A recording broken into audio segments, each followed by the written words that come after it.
Hello everybody. It's good to be back once again.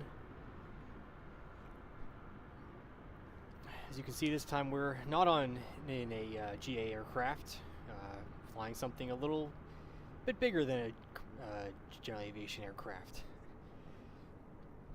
Flying one of my favorites today, the 737. I swear I have become so familiar with this airplane over the years. It's crazy. It's an oldie but goodie. This the classic 737. We are in Microsoft Flight Simulator this time. Microsoft Flight Simulator 2020. Just a beautiful, beautiful simulator. It's speechless. I mean, I don't know what else to say.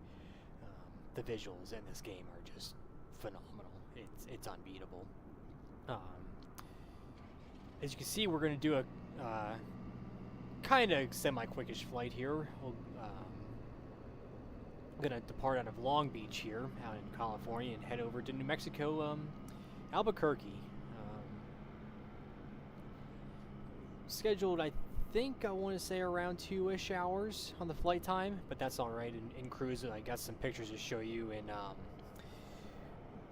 I can show you some pictures for my line of work that I do as an avionics tech, so you can pass the time chatting and showing pictures and stuff like that during cruise. So yeah, I don't want to waste anybody's time here. We're sitting on the ground in Long Beach, California. We are loading up in the PMDG 737-700. This is a real-world flight. I actually just looked up on Flight Radar 24. Southwest 331 from Long Beach over to Albuquerque. And then as you can see, we got our information up top on the banner.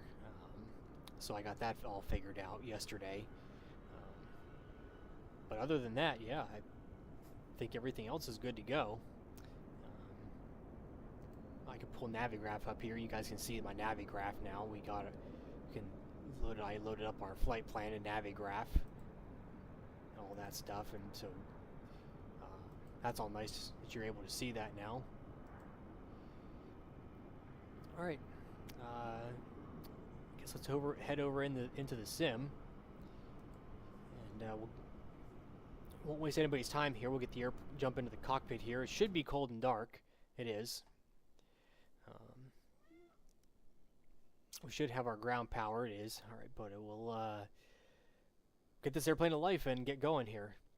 Not waste any time. All right, we'll get the battery switch on. Grab the ground power.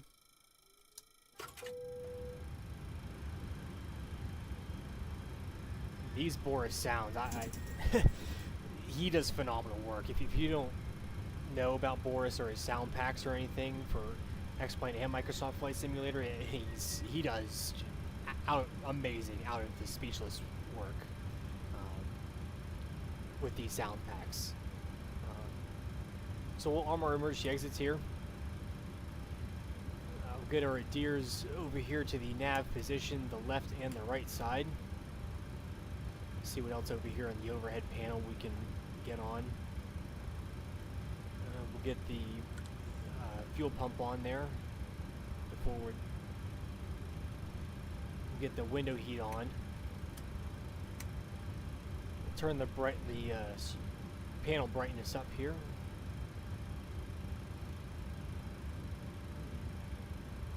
We'll get the electric hydro pumps on.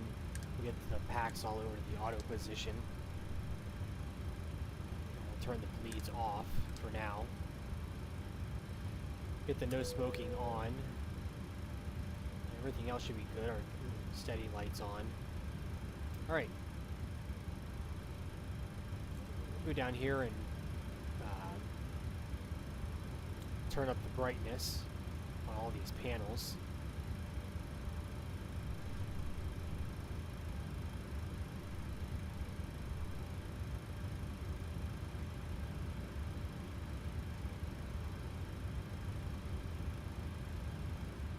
Then we got to get the brightness on this panel here.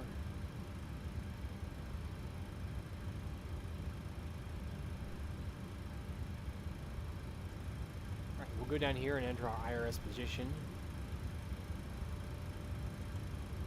We're sitting on the ground at KLGB. Go into our scratch pad.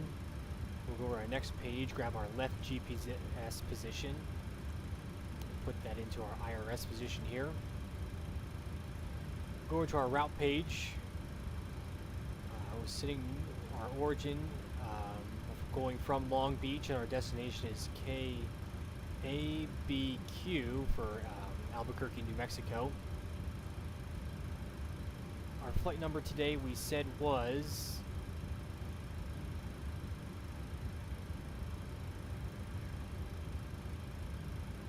I believe, yeah, Southwest 331. So we'll put in SWA 331. This is a real world flight. Like I said, I just checked on Flight Radar 24 before I started streaming to do this. So that's pretty cool that they do this flight IRL in the 737-700 from Southwest. We'll go ahead and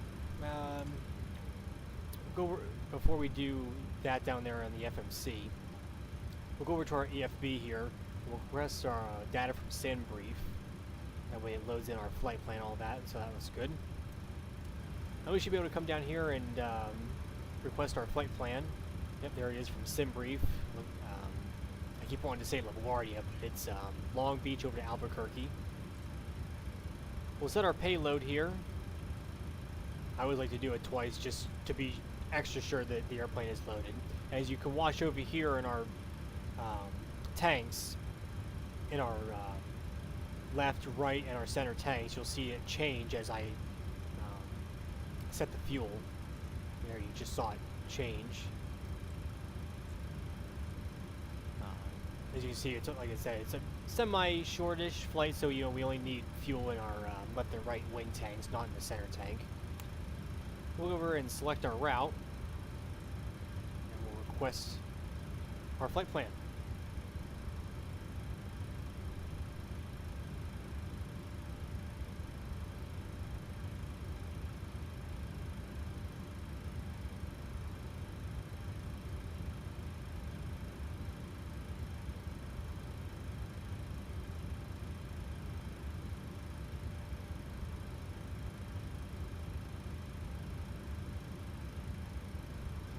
Alright, looks like that's ready to load, so we'll load that up. Right up like loading.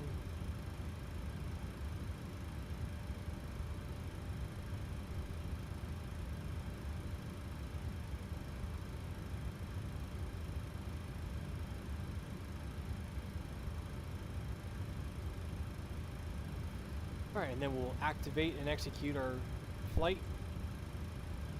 And then the runway we're going to depart out of today is runway 30. So we'll plug that in, execute.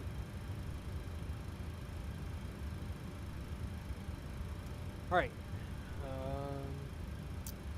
Should be good. Just want to look at Navigraph here.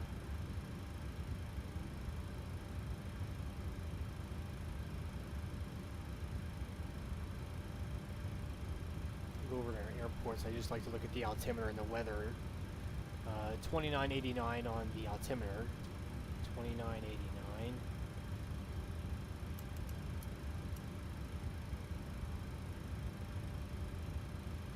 And I always turn the VRRs off, just because I don't like a lot of stuff to look at on the screens. What else? Go over to our departures leg. Departing out of Long Beach, should be runway 30. We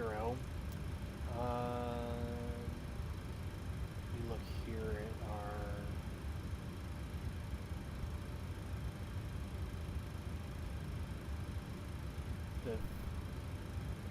the Fritter 3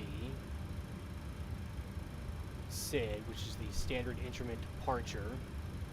And if I am right, our transition is C-Neri.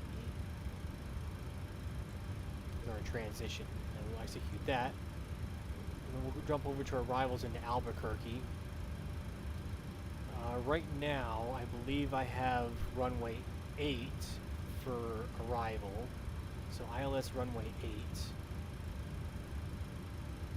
With the Burrito 1 star, which is the standard arrival. And the transition is just Burrito, it looks like.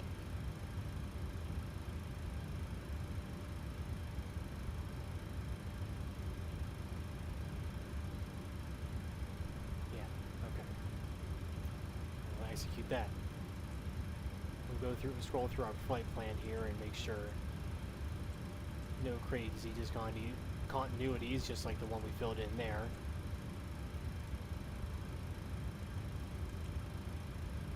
Alright, we'll go over to our NitRef page.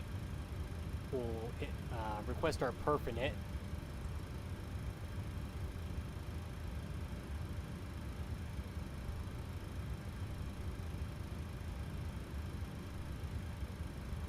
Then we will load the perf init, and then we will execute the perf. Alright, so everything looks good there.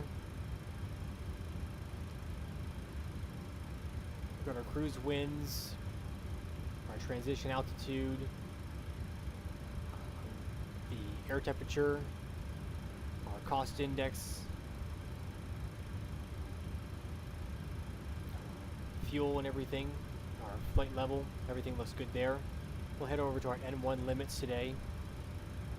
Alright, let's go over to our EFB here. Performance tool. Out of Long Beach, we said we're going to depart out of runway 30. We'll import all of the aircraft information here, and we'll import the weather, and we'll calculate. So it gives us all of our information here, like our flaps, cell temp, trim, value, V1, VR, V2, VREF, and all of this wonderful information here. Thank goodness for EFBs. I don't know what we would do without them, especially in these kinds of aircraft. So our cell temp we're looking for is 51. So we'll put 51 here in the cell temp for our N1 limit page. And we'll go over to takeoff. I think it said flaps 1. Okay.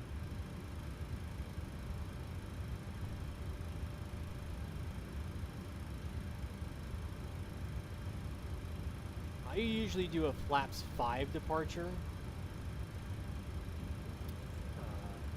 And we'll put our CG in, which gives us a trim value of 6.71. And then we got our V speeds, 32, 33, 36. We'll go ahead and set our trim value here. 6.71 is what we're looking for.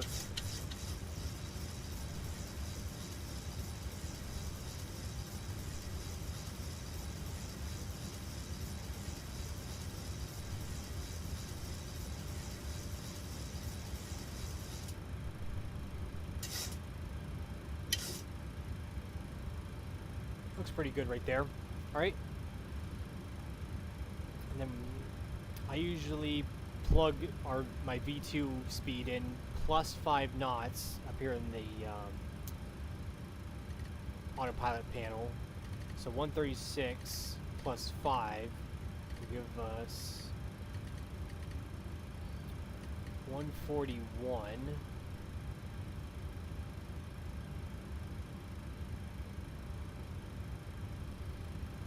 Then that takes care of all of that, so we'll head down to our legs page. Put that guy on legs. Actually, just bear with me for a second. I want to check to make sure.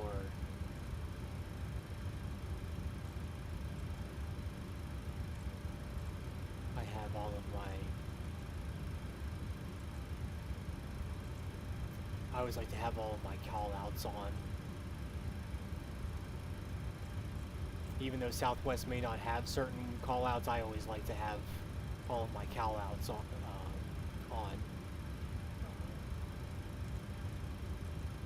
So yeah, that looks all good. Alright, cool. Alright. So we'll go ahead to the overhead panel and we will fire up this APU. Get it to the on position. And then we will start.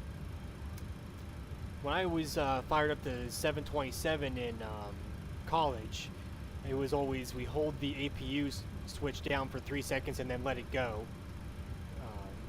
That's how we always started the APU, at least on the Boeing 727 that I worked on in college.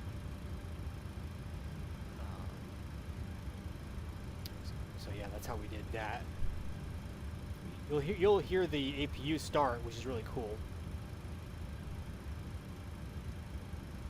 We'll flip this guy back over since we shouldn't need him anymore over to where the ground services. We actually are going to release, release, release, release, and release. I want to make sure everything's releases for our ground service vehicles. Alright, it looks like our APU gen is ready to be connected, so we'll connect our APU generators.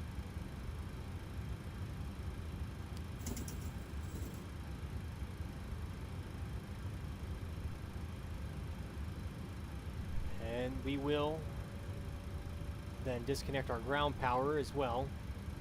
I want to make sure the parking brake is set. And we will go over to release all.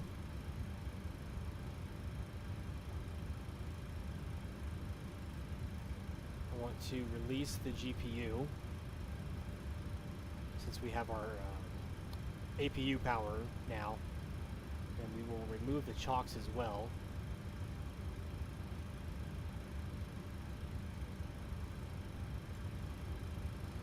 We should be good. Just watch your ears here for a second.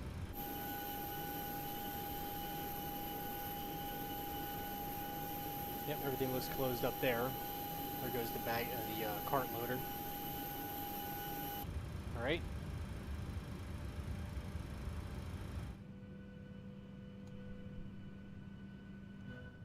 Everything looks good there.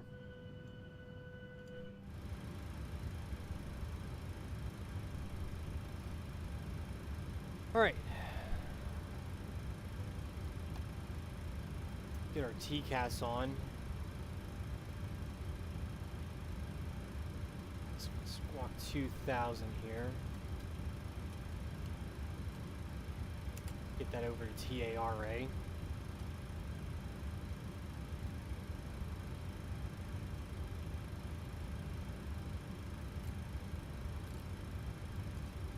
We are flying offline, so I don't have to worry about any ATC. Alright, we'll get the anti-collision light on. And then one last thing before we go. I want to look at our cruise. It says flight level 390. SimBrief gave me 370.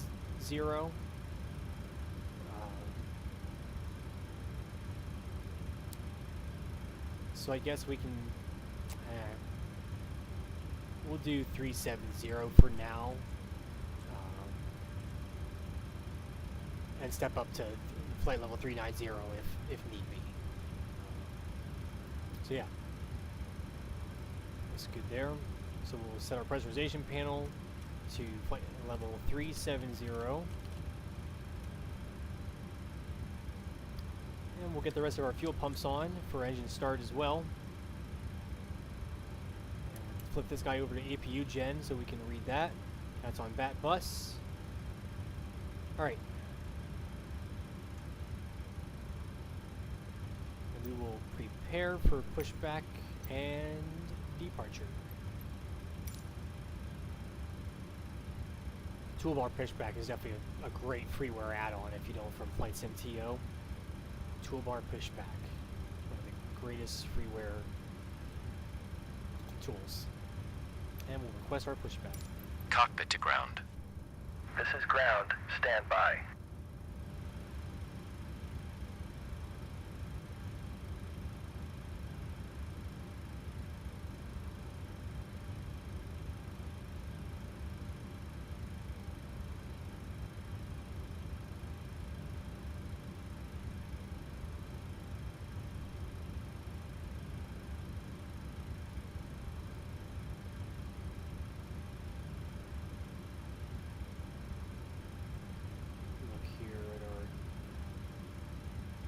Okay, sir. The bypass pin is installed. All doors and hatches closed and all ground equipment is removed.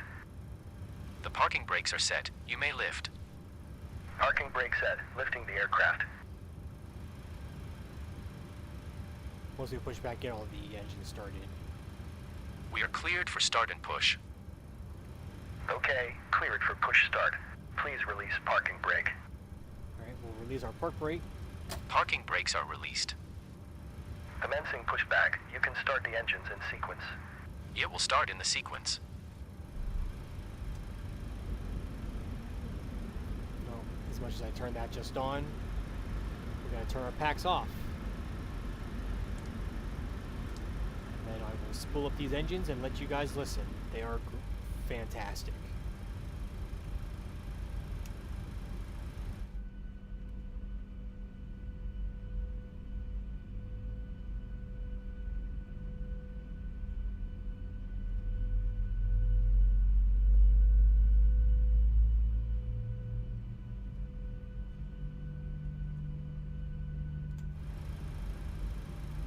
Looking for 25% on the N2. Introduce fuel.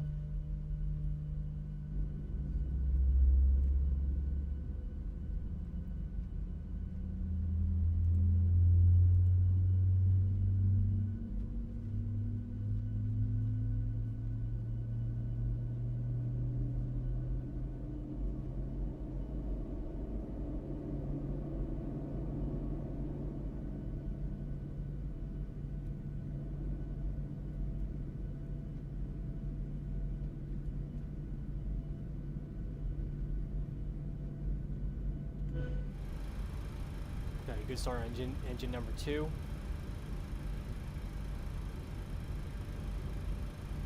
We'll wait to fire up engine number 1. Got to turn our seatbelts on.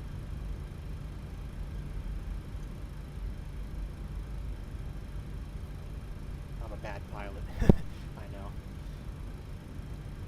Sometimes it's hard to remember all this stuff, but one way or another I remember it. And then we'll wait for the pushback tug to stop. Okay, pushback completed. Please set your parking brake. Alright. Parking brake set. Parking brake set. Lowering aircraft. Ground. You may disconnect. Okay, sir. Clear to disconnect. Pin has been removed. See you at the side. Have a good flight. Holding position waiting for the visual. Thank you and goodbye. Alright, we'll let him go away. There he goes.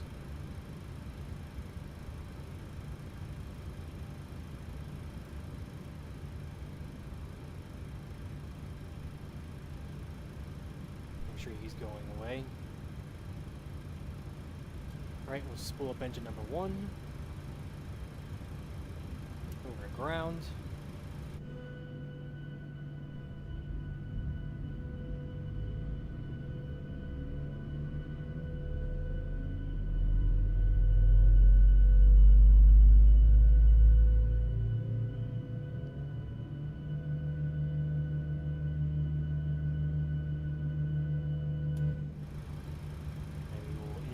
Fuel.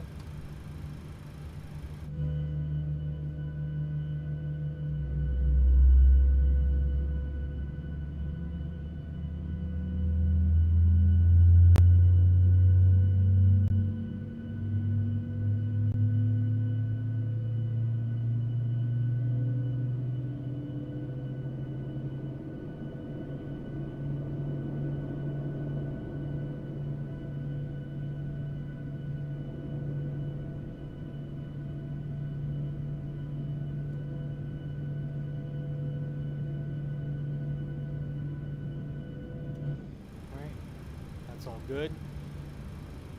Swap over to Gen 1 and Gen 2 here. And we will get the packs back to the auto position. We'll get our engine bleeds on, turn the APU bleed off.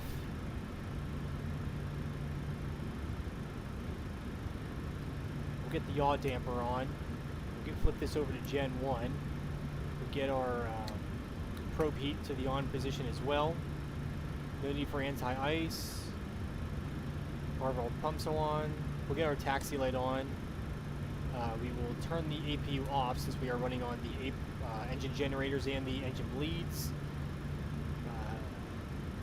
We got our steady light on, our anti-collision light on, so that's all good. We got our pressurization panel set. Alright, so upstairs looks good. Alright.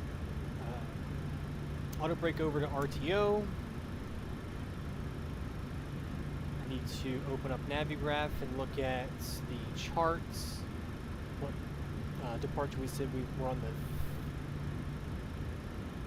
Fritter 3.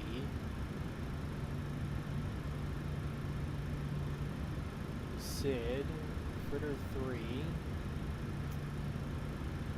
Alright.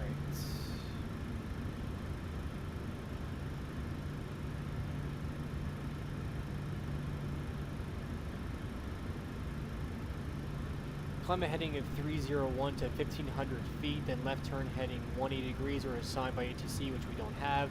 For vectors to cross Fritter at or above 5000, then track 76 degrees to dots.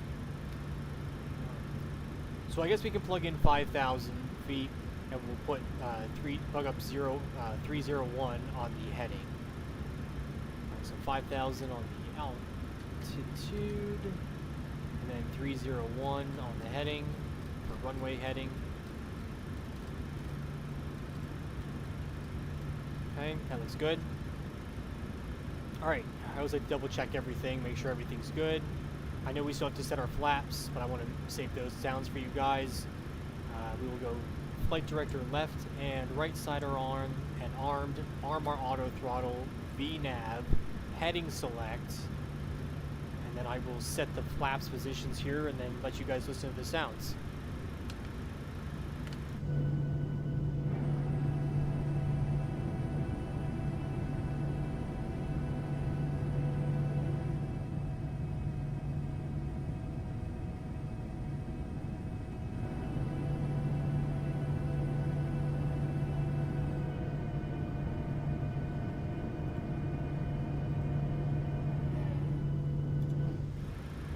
Keep forgetting to minimize Navigraph. I can't just close out of it. I really apologize for that, guys. I really do. Alright. I think we are all set here.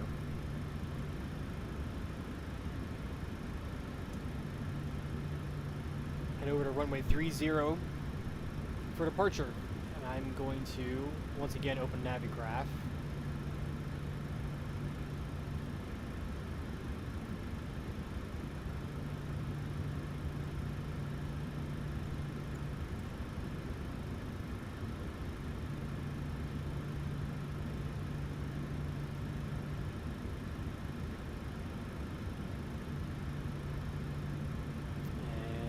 Just want to look at our taxi charts here. I love Navigraph. It is the best thing in the world, Navigraph.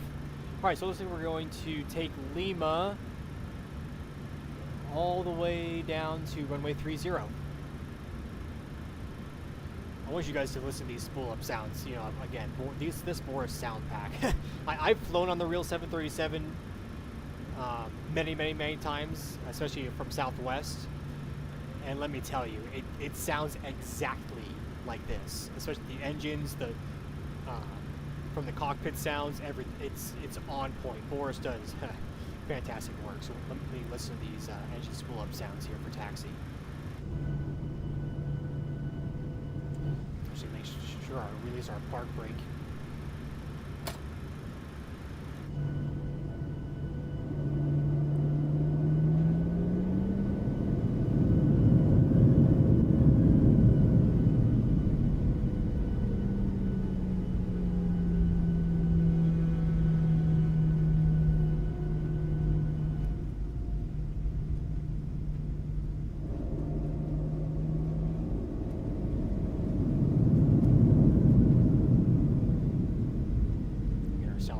taxi going on here. Probably off the center line, I know.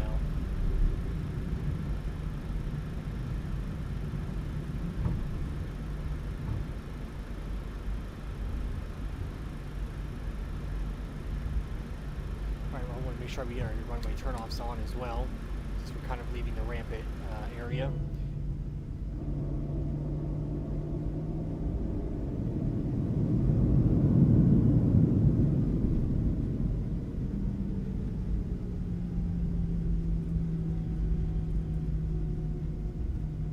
Make sure you guys can hear these wonderful Boris sounds there. They're fantastic.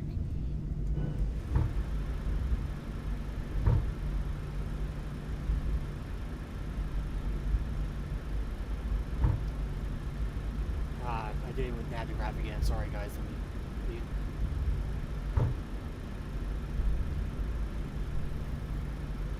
I hate to pronounce your name wrong. Is it cool if I call you Steph? Hello, Steph. How's it going, man? Or I hate to assume.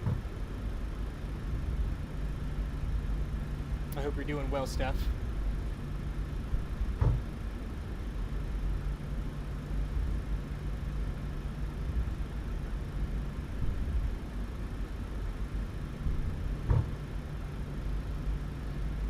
Heading down to runway 30 here for departure.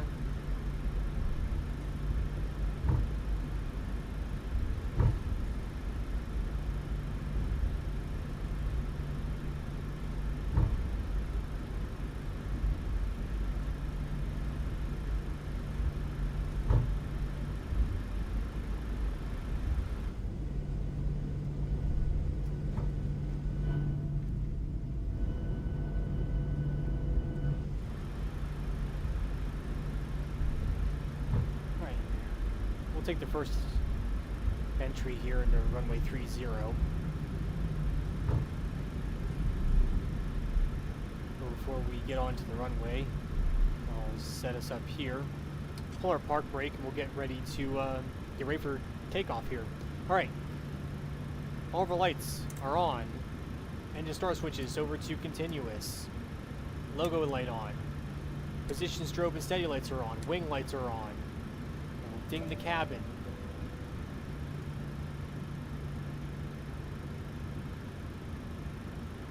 I always like to do a recall and check everything again, make sure everything's set before we go flying, which it looks like it is. We got our flaps set, we got all of our autopilot panels set, auto throttle alarms, flight directors, auto brake over RTO, lights, we like lights, engine start which is over to continuous. Alright, cool, awesome. Line ourselves up here on runway 30 for takeoff, friends.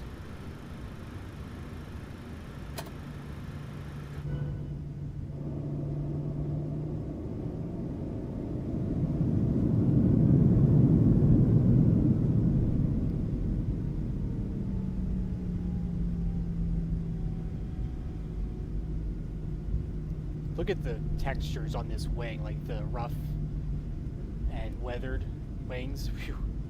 It's fantastic. All right. We get lined up here on the runway.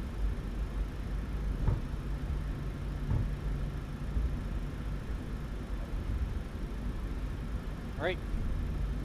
Enjoy, friends. Throws up to 40%. And toga. Slight nose down pressure. Airspeed alive.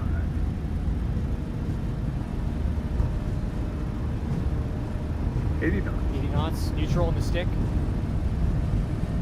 Or the yoke. Sorry.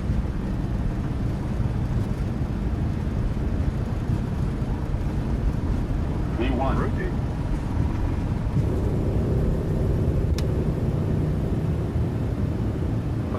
Great. And gears going up. Boy, it's windy. Follow our flight directors here. It's very, very windy here.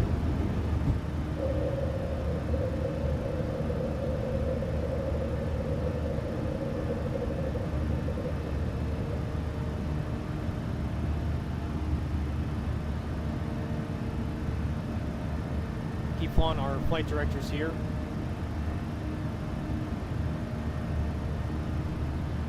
Wants us to nose down, so we'll nose ourselves down here. And we're going to start making a left turn here any minute, I'm presuming.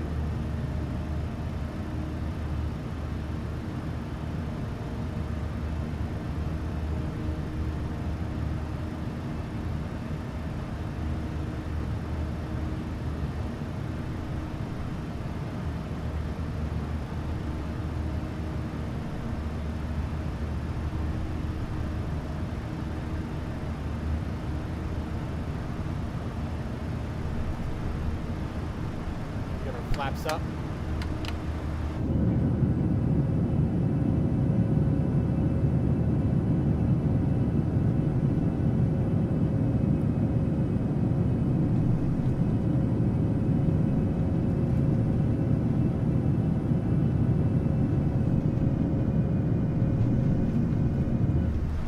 Right.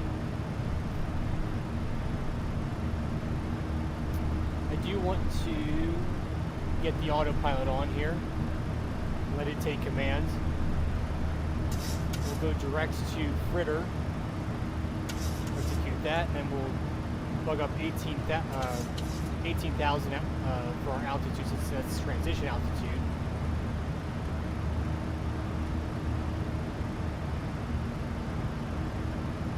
Get our auto brake off, gear to the off position. We'll get our taxi and runway turn-off lights off.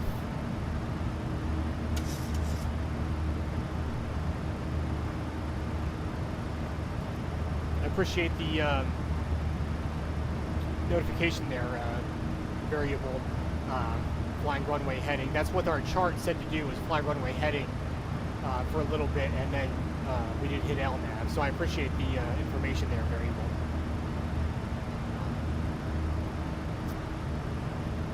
I know usually it's ATC advised or whatever with flying runway heading and stuff, I believe. I could be wrong. I really don't fly in the real world. I've only taken one flight lesson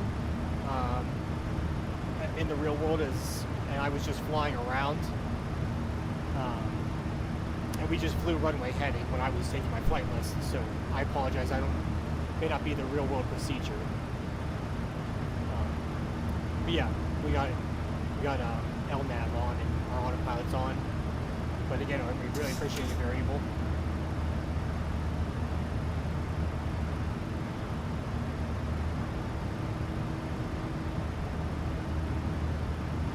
Cool, Stefka. I really appreciate that. I'll definitely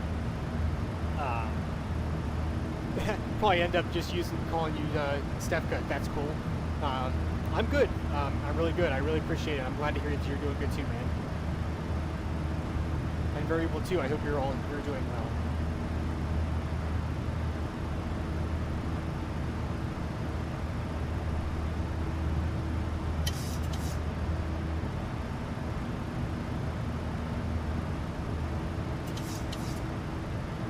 Yeah, I don't know if the flight directors will follow the LNAV position if you have heading select. I'm not sure. Alright, we are past 10,000 feet. So we can get our lights off here. Get our landing lights off, our retractables off. Engine start switches to the off position. Logo light can come off.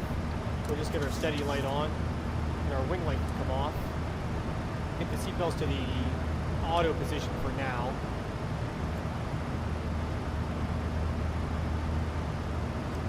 Looks like we're up and away. FMC's looking good.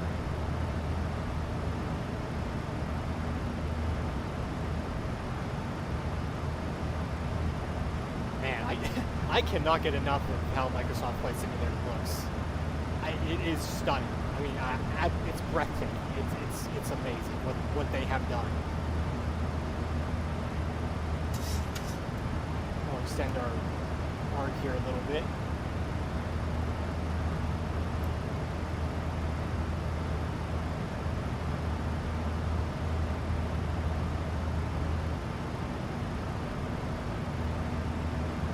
Make sure our overhead looks good, which it does.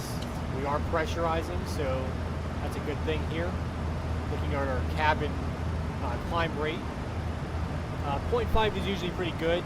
The only time that I pressurized in the real world was in a Cessna Citation and a Piper Aerostar. And usually about 500 feet a minute is pretty good for a cabin climb rate when pressurizing. And of course, you know, you have your actual diff pressure and cabin altitude pressure here. So that's good.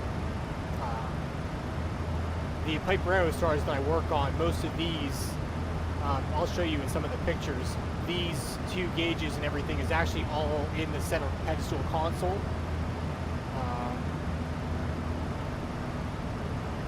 And it's all right there handy in the center pedestal console for the pressurization for the pilot and co-pilot. Everything else looks good though over here in the overhead panel. Make sure we keep our nav lights and our collision light on. Like I said, we are pressurizing, so that's good. Get some views for you guys here as we climb out.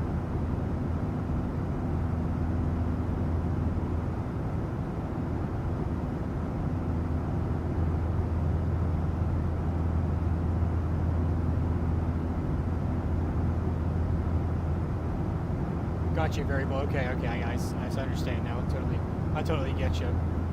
Like I said, most of the time I just bug up heading, runway heading for takeoff. Just that way, that's usually what the chart usually says is to run bug up runway heading, and then from there,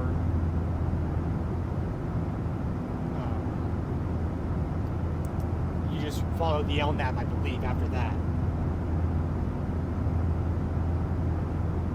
California to New Mexico, that's definitely what we're doing right now. Stefka for sure. So it's gonna be a great flight.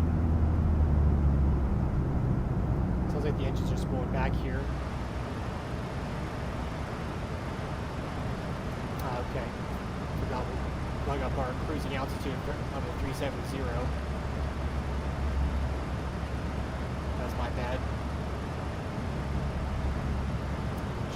Yep, the airplane's starting to climb. Got a pretty nice tailwind right here. 18 knots for a tailwind, that's not bad. We are past 18,000 of our, so that's our, what am I thinking? I lost train of thought. But over to our standard baro. That's transition altitude, that's right. So we're on standard baro now.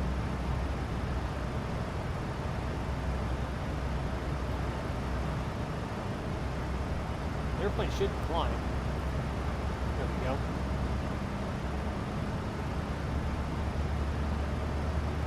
Just want to make sure the airplane's going to climb for us here.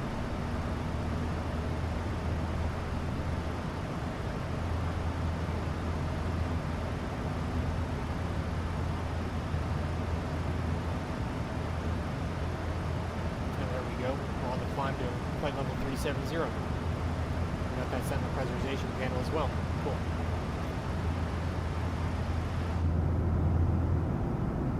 Yeah, these views are just gorgeous.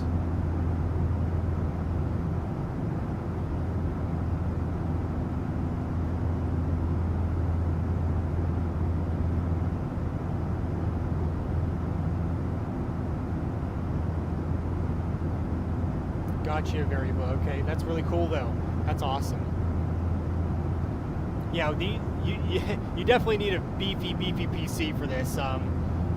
If you look in the description of the video, I should have the specs of my PC. Boy, the PCs I've gone through for flight sim is ridiculous. I mean, I remember being like 12 years old, having just a normal desktop computer, you know, just to do schoolwork and stuff. Because I was homeschooled, so we did a lot on the computer there, and I was just doing, you know, FS 2004 and FSX, you know, stuff like that on just regular, just desktop computers. I didn't know any better at the time.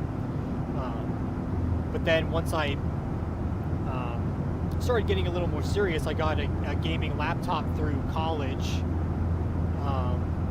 It had an i5, or I think it was an i5, an older i5, with a, I forget what it was. It was a 1050, I think, or a GTX 1050, I think is what was in the laptop. So it was crazy. And then I've upgraded from laptop, and I actually went to desktop when I first moved out and started actually living on my own and starting to get an income working as an avionics tech. Got an okay-ish desktop, you know, with an i7 8700K, and had an RTX 2070. I eventually then moved on from that and sold it to a friend of mine, and I got a i7 12700K with an RTX 3080 Ti and 32 gigs of RAM, and that was a SkyTech Prism 2 that I had bought a pre-built from SkyTech Gaming. Let me tell you, SkyTech Gaming is top notch for gaming, stuff like that. They make really good pre-builds, so you can even actually custom make your own pre-built there at SkyTech Gaming. So shout out to them for SkyTech Gaming. But from the SkyTech Gaming Prism 2 that I got with the i7 12700K and the 3080 Ti, I then sold that to my same buddy that had bought my other computer with the 2070 and the i7 8700K. So now my buddy has the SkyTech Prism 2 with the 3080 Ti and the i7 12700K, and I then bought another custom-made selected parts pre-built from SkyTech with a Montec. I can go through the parts list. It's a Montec King 95 Pro case. It had a RTX 5080 with a Ryzen 7 9800X 3D, 64 gigs of RAM. And it was a great build. But it just wasn't doing it for me. I don't know why, but it just wasn't doing it for me. So I returned that, and I saw that there was a Micro Center here in the U.S., which is a big computer store. I recommend Micro Center 1000% if you go. I went to Micro Center, and I picked out. Now, eventually, you know, of course, I had to wait for all this stuff that I wanted to come back in stock with all of these crazy shenanigans right now with prices and, you know, computer parts, you know, selling out of stock and in stock, and it's crazy right now, you know. So I finally waited, and over Easter weekend, I went and checked everything out on Micro Center that I wanted and got price comparisons and everything, and then. It was Memorial Day weekend, actually. I went and built the PC in this description that you see with the GeForce RTX 5090 and the 9950X 3D. And let me tell you, this thing is a monster, an absolute monster. I'll tell you that. It runs everything like no tomorrow. It's crazy.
variable, honestly, I don't know if it's a 737-700 thing.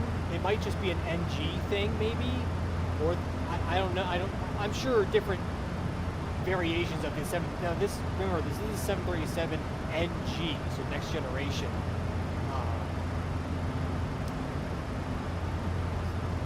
And I don't know. They may retrofit and electric indicators for standbys in here. I don't know. I think it might just be different airlines, you know, have different instruments in there. You know, like Norwegian might do something different. Like all the European stuff, you know, those airlines might have different instruments that they put in for standbys, for ADI and altimeter and MDG. I'm sure. I think it just varies by airline of what they put in the flight deck for standby instruments. But most of the time, like I said, this is the NG, so it's got the screens, and then, you know, of course, the Max has the full screens with electronic standby indicators. But the NGs, like I said, I think it just varies by operator and carrier as to what standby instruments are.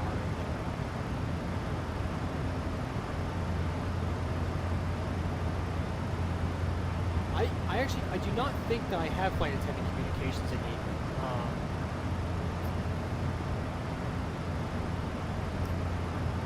I don't really run things like that. I try to mostly just run everything stock, with just the way that things are.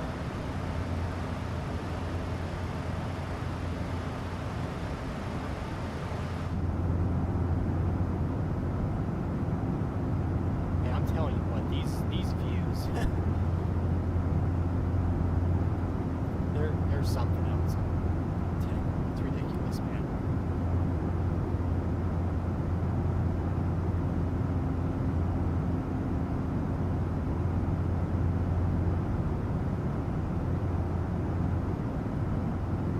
Yeah.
definitely agree, variable. It's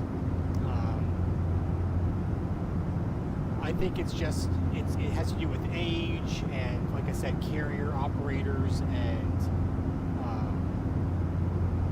it really depends. You know what. You know, and the NGs are starting to, you know, semi become older. You know, and I know Southwest, at least, they're going to be retiring some NGs actually this year. I think I saw it in the news. So, you know, it seems to say that, but, you know, they are kind of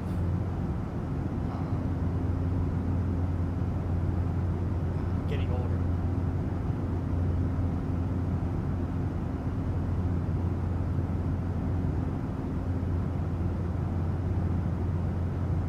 Cool stuff, guy. I really hope that you enjoy being in your flight sim. What are you thinking about flying? And where do you think about flying to?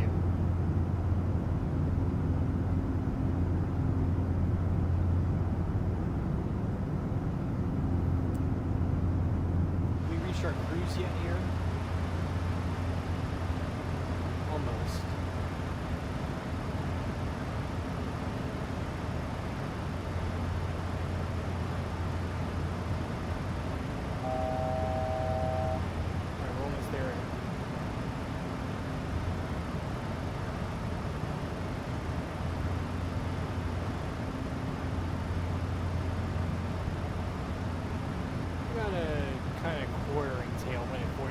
That's not bad.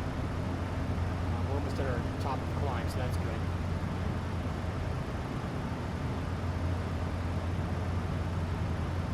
Really variable. That's awesome. That's actually really neat. Jet 2 makes a great livery too.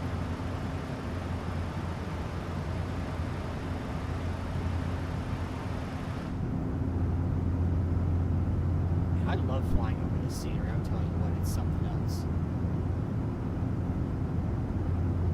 Really, Stefka, that's awesome. Frankfurt to Varna in the DLH 400.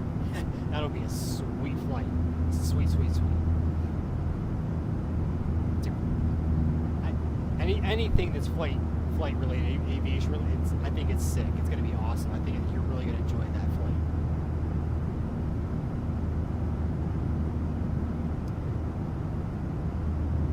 To see if I can pull up some pictures here of what I do as a real world avionics tech, since that's kind of what is in the description of real world avionics tech. I need to slow down what I'm trying to say. I'm trying to be too professional. I just want to be relaxed around here, you know? Let me see if I can pull up some pictures I have here.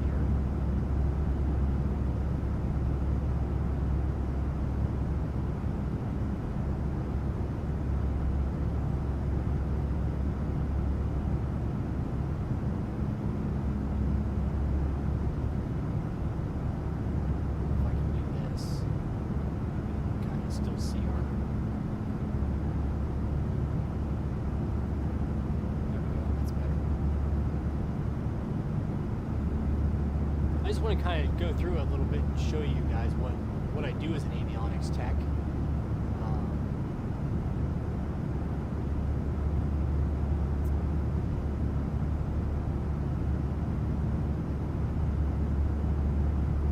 I did upload a video on my actual page if you want to go check it out. It was this video right here of the Piper Aerostar. This was maybe a year or so ago that I actually finished this airplane. It's not getting as much as some Piper Aerostars do, but you know, here was the end product. You know, it looks a lot better than what it did. I'll tell you what, this particular airplane has a history, and it's interesting. You know, and it's amazing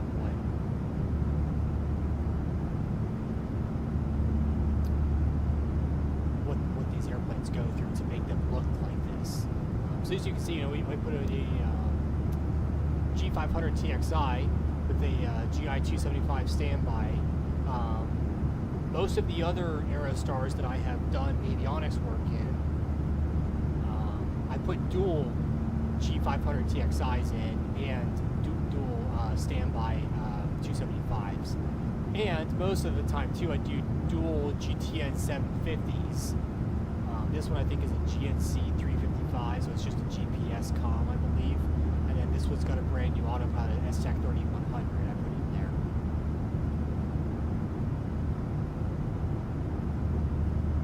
Really, Stefka, that's crazy.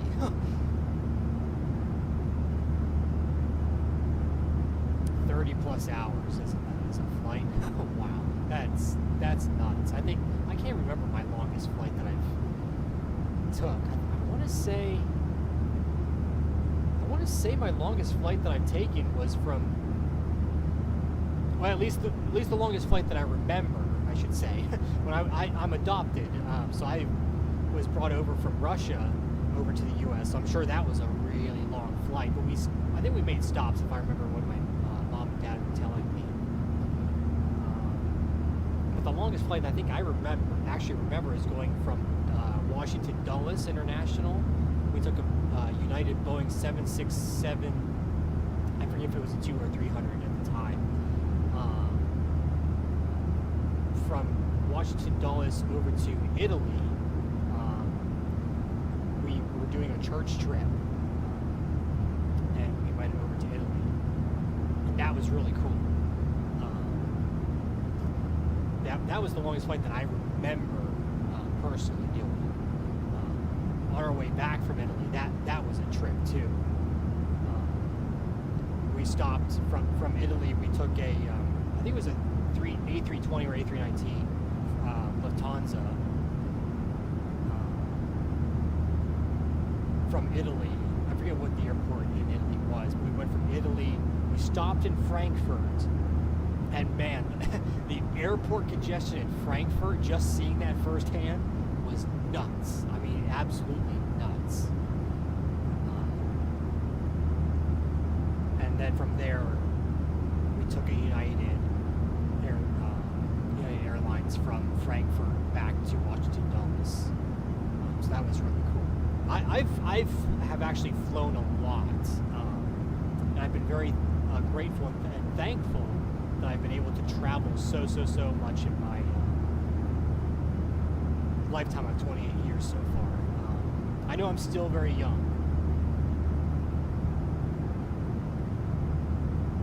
Well, I agree.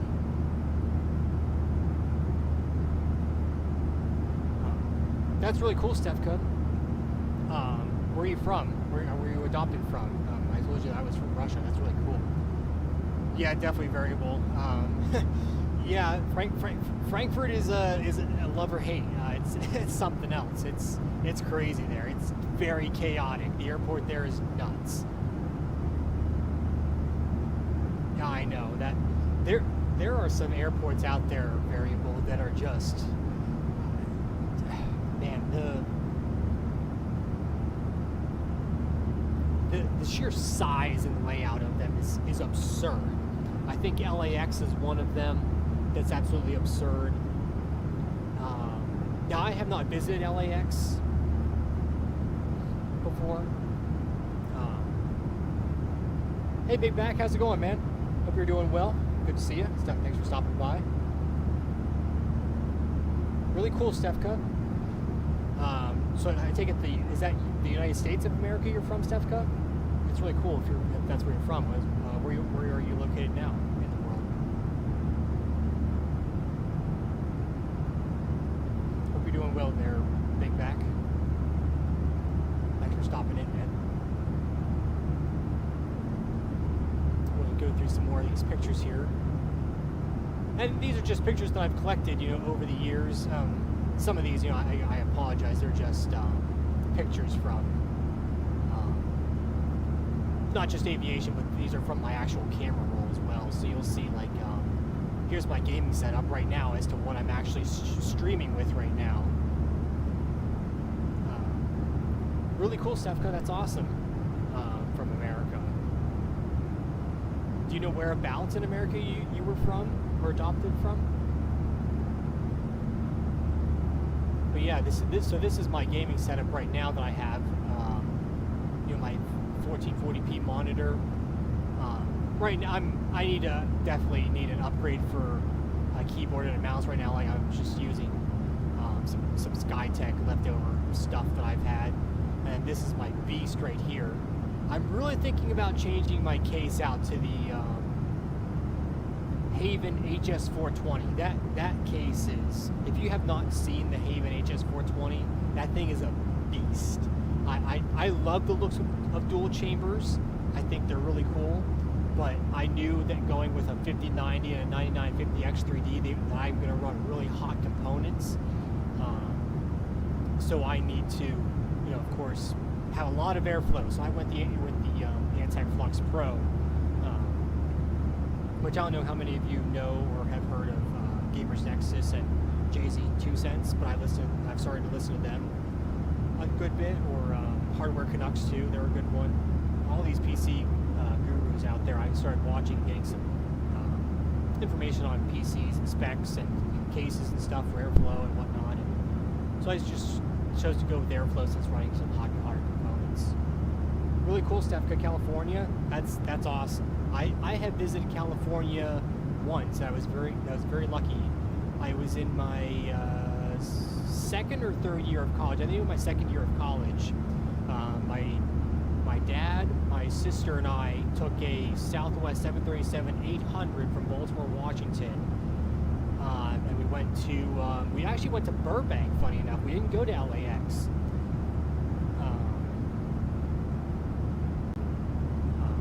But that was a very cool trip, going to California. We did it in the winter time, so around January-ish time. That was a really fun trip going to California. I got to see all the cool pictures up there. I'm sure I have them in here somewhere of my trip to California. I saw all sorts of cool cars. I saw where the Los Angeles Lakers play. We went there actually to see Penn State play in the Rose Bowl, and the reason we did that is my sister and my dad both graduated from Penn State, Maine, in the state of Pennsylvania in the United States. So we're around here, in my family at least, we're big Penn State University fans, at least for college football.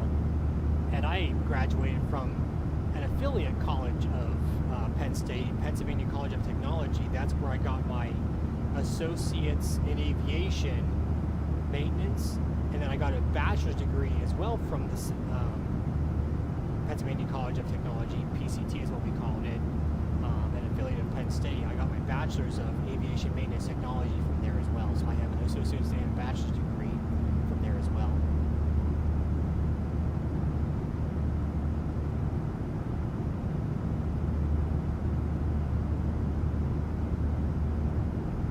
Really cool stuff. That's awesome. That's really cool. What's it like living there? Do you like it more than California, or what's it like there compared to California?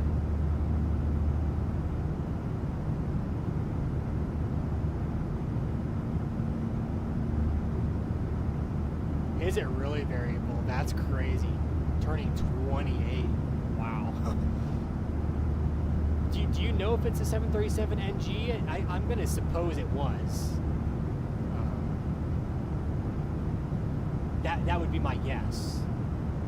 Because I forget when the Classic stopped. I don't know if it was a 737-500 or the 600 was like the 737 Classics, as we like to call them. Let me keep scrolling through my pictures here. So, talking about flight lessons. I'll wait for the image to load here, a little bit more clear. This was a Diamond DA-20 that I had flown for my very first flight lesson. I went in a Diamond DA-20, this exact airplane. And I've always wanted to fly, always wanted to learn to fly. IRL, I've told you I've been in the simulator game since FS 2004, FSX, X-Plane 10, X-Plane 11, X-Plane 12, Microsoft Flight Sim 2024. So I've always wanted to fly, and even ever since I was a little boy. So I finally got the courage to work up and do a discovery flight, and it was phenomenal. The experience was breathtaking. Being able to fly a real airplane, just compared to a simulator, like you just want to get it, especially to feel how it feels. It's just breathtaking, and you should, if you get the chance, take a discovery flight. You'll love it.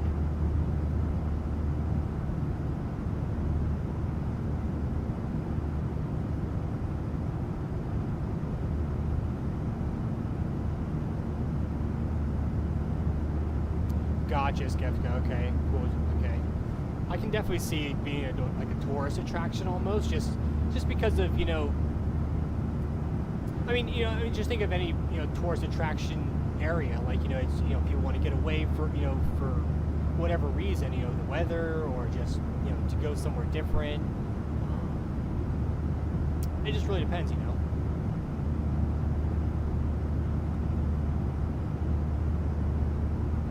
Check our progress here to see how we're doing. We still got a little bit to top and drop, so we're doing.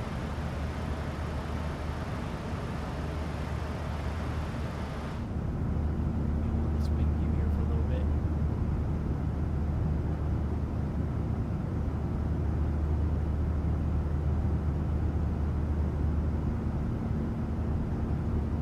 See if I can scroll. As you can see, I'm a car enthusiast too, so I love me good cars. Love them, love them, love them.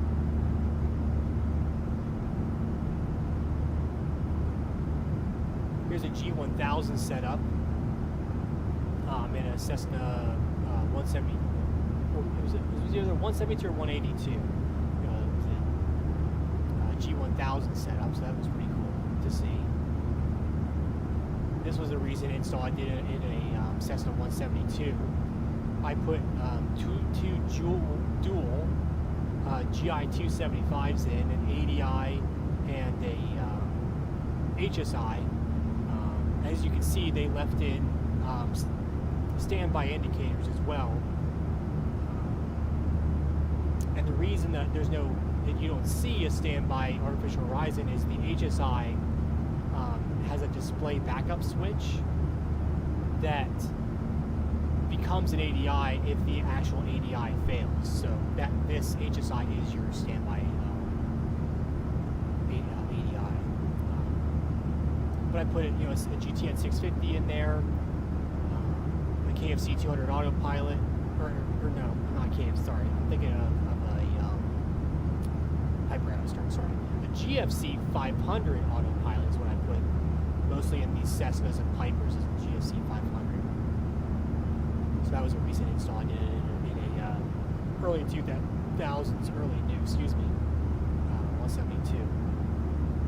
This is the Aerostar I'm currently working on right now. This is a Piper Aerostar right here. This is my fourth major, and I mean major install on a Piper Aerostar. I'm on my fourth one. These things are a handful and a beast. I mean, they're nuts.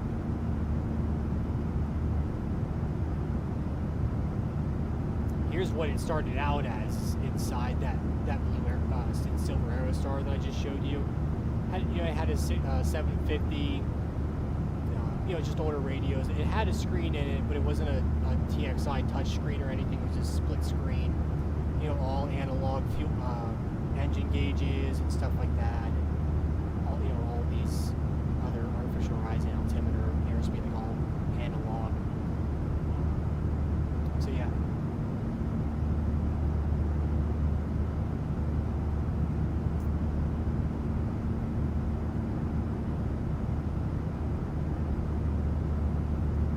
If you guys want to, like, so that G1000 Cessna, here's what it looks like, you know, kind of behind the panel. Now, mind you, this is an early 2000-ish, so to us as avionics guys, it's a newer airplane. It's, you know, 2000s on. It's not in, you know, in the 1950s, 60s, you know, 70s-ish era. So, you know, it looks kind of decent back behind there. But as you can see, you know, this is where the screen would, you know, sit in the processor unit and everything like that. So that's pretty cool. This is the back of that Cessna with the G1000 setup. And all the boxes back here that run the actual G1000s is back here.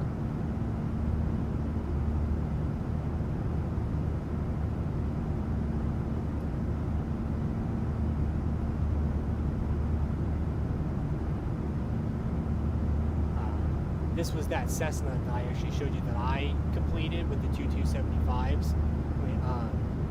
I mean, look how much.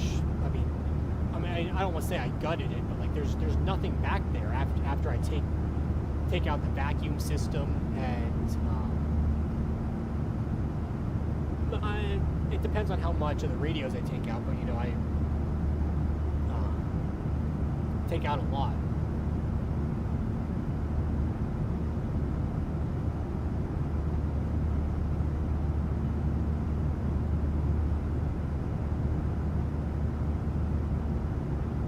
This is how that Cessna started when they came in. I told you I did the 275s on.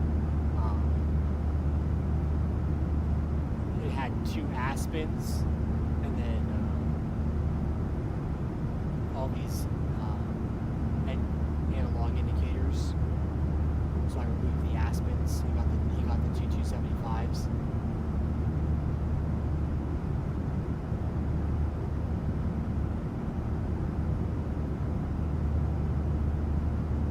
Yeah, as you can see, I'm definitely a car enthusiast too.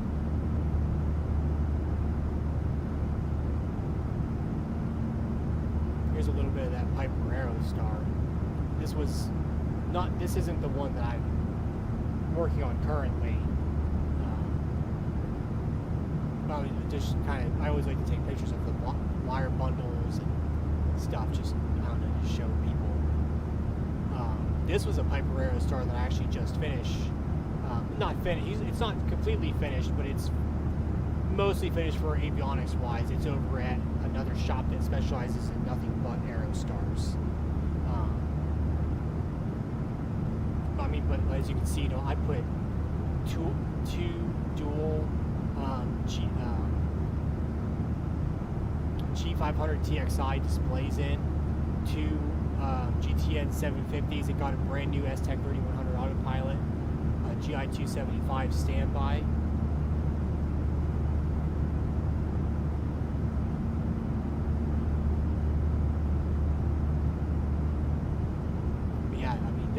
This thing is nuts. I mean, it's a monster. You know, turning an Aerostar into something like this. Most of the time, this is what the Aerostars turn into, is something like this. So yeah.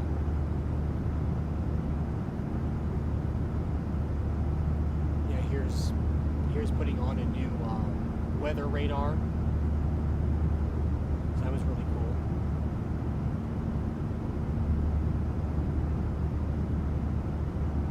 I take pictures of all the wire bundles and everything. There's so much wiring underneath these. It's crazy. But you know, just to make it look so beautiful, you should see what a mess these are when they come in here. It's absurd, the mess. You know, here's the racks for the GTNs that I have to put in, the autopilot rack.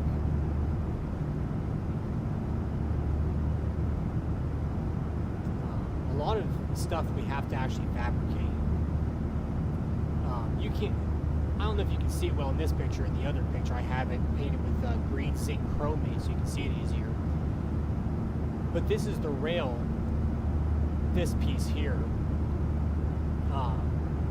that the racks screw to, and we usually like to call it Swiss cheese because it literally looks like Swiss cheese. There's so many holes in this piece of structure here. It's crazy. So what I end up doing is I do something called a fish plate. I put a piece in between the actual rack and the inside of the structure of the Swiss cheese piece. So there's a spacer in there, is what I would call a spacer. And then on the outside, what I do is I make a brand new piece and I put nut plates in there to line up with my new racks. And I sandwich that all together. And what's nice about the nut plates is they have a little bit of wiggle room, you know, so it's not just, it has to be straight on. So that makes it really nice for us, but it's got wiggle room. But yeah, I mean, to get all the racks straight and everything, it's crazy. But I have to, this black piece back here, that's a brace to hold the racks up. This piece here, you gotta hold the racks up so that they don't fall, just in case anything would happen. See all the wiring back here again.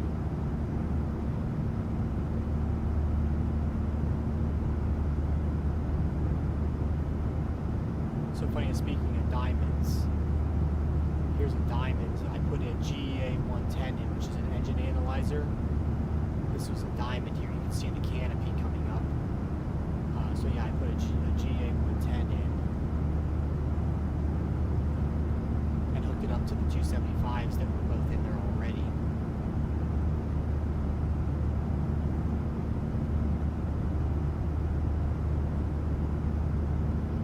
Here's another look at that Aerostar with dual.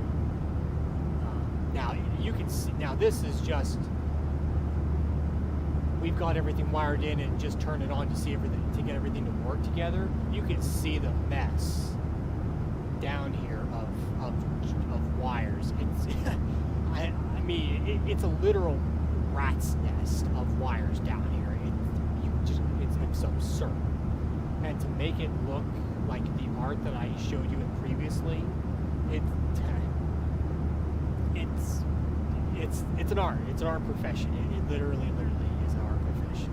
It's nuts. I mean, this rat's nest is.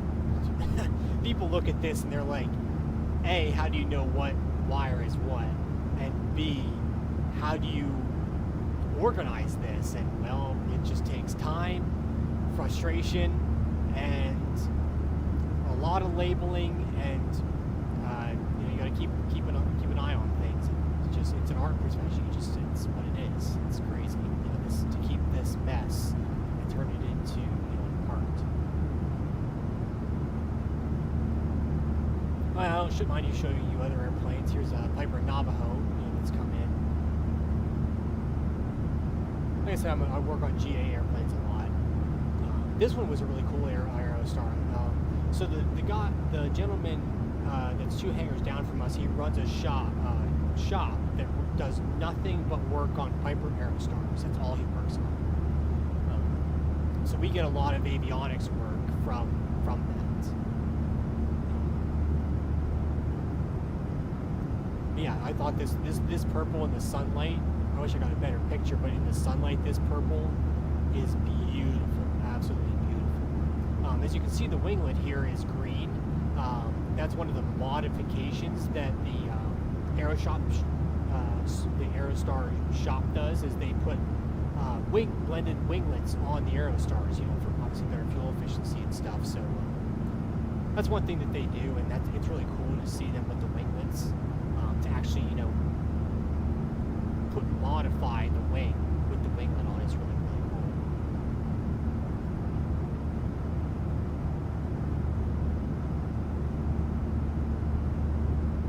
But I take all sorts of pictures. So I'm a cat lover, of course. This is Autumn. She's my little cutie.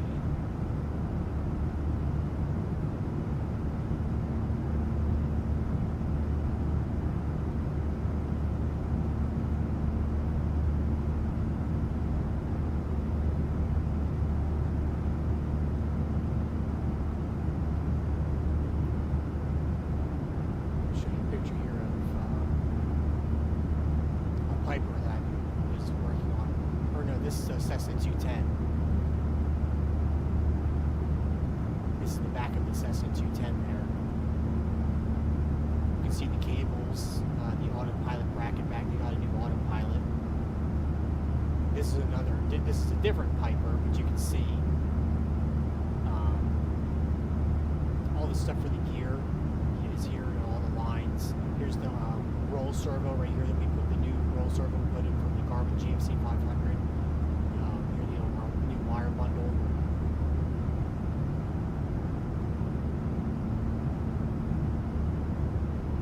Here's that Cessna 210. This is that other Aerostar I told you I put 2 dual G500 TXI screens in. It's silver and red. That's got that dual G500 TXI screen with the dual 750s.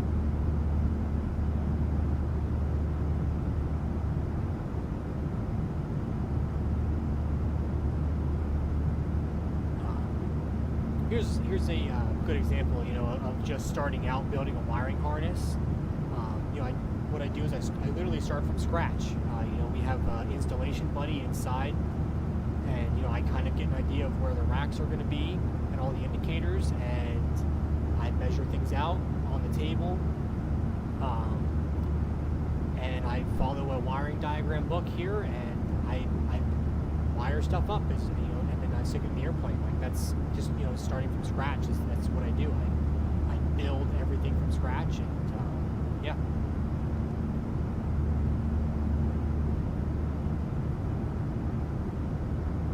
Piper I did an installation on. I believe it got dual GIT-75s and an autopilot, GC500 autopilot. This is what that Piper started out life as. As you can see, you know, all analog. KX155, which he kept. GNS 430, he got rid of that. The old autopilot, I think it was a Sentry, but he got rid of that.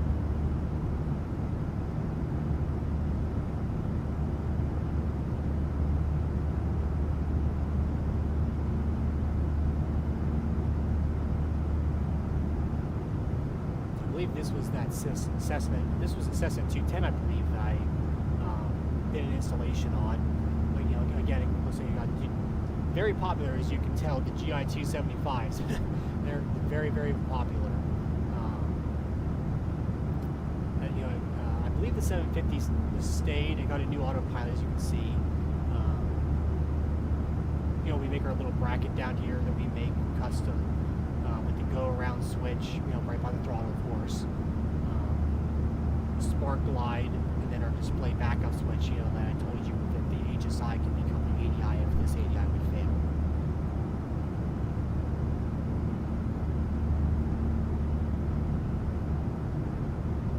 This was a Cessna 335. I did not do an installation on this, but I helped a little bit do different things on this installation, but it wasn't a main project of mine.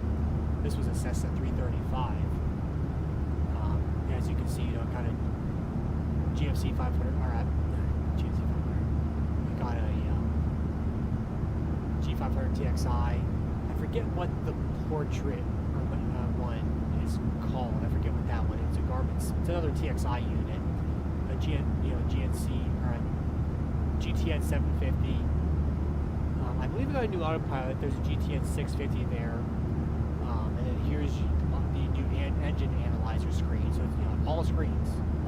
No, you don't see any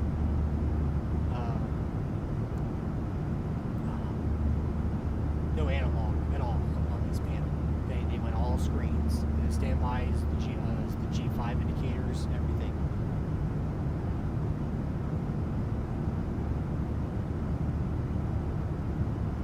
This was a really cool airplane that came in as well.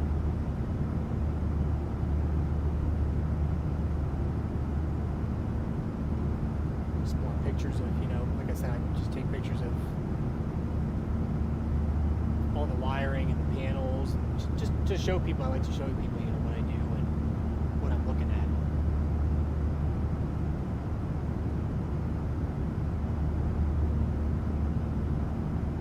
So I told you, the guy, you know, 2 hangars down, that specializes on Aerostars. These are, you know, here's some Aerostars that sit on this ramp for work to be done.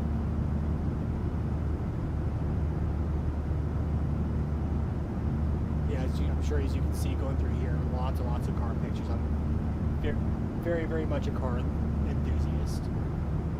Excuse me.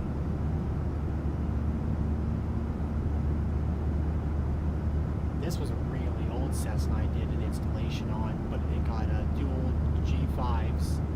I forget. It kept the MX-170. That was an old transponder. It got a new autopilot too. G500, or not GFC 500. Yeah, I keep getting the GFC 500 and the G500 mixed up. Very easy, as you can tell, all Garmin, right? Yeah, this was a really, really old Cessna here.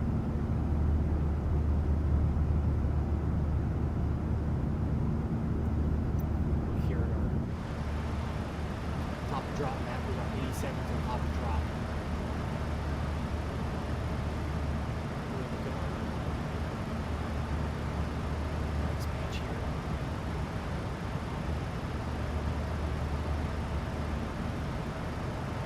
Except for our number 2 is here, so our pilot name.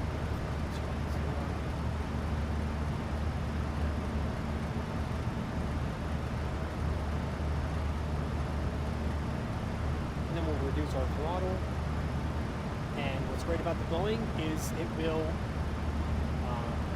auto descend when it's ready. When we hit top and drop, it will auto descend. It's the one great thing about Boeing. It's awesome.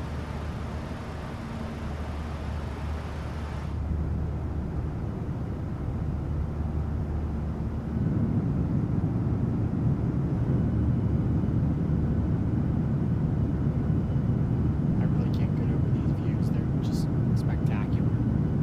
And these sounds, with Boris again.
This is when I stuck the harness in. As you can see, here's all of the GTN stuff. This is the TXI harnesses here. I started to kind of clamp it up a little bit just to get it in place. But this is what it looks like when it's pretty much all gutted. Here's the circuit breaker panel laying down here. All that wiring and stuff. Because you can put the circuit breaker back up in place, obviously. But it is a bear to get to fight with it. I mean, it's crazy. Yeah.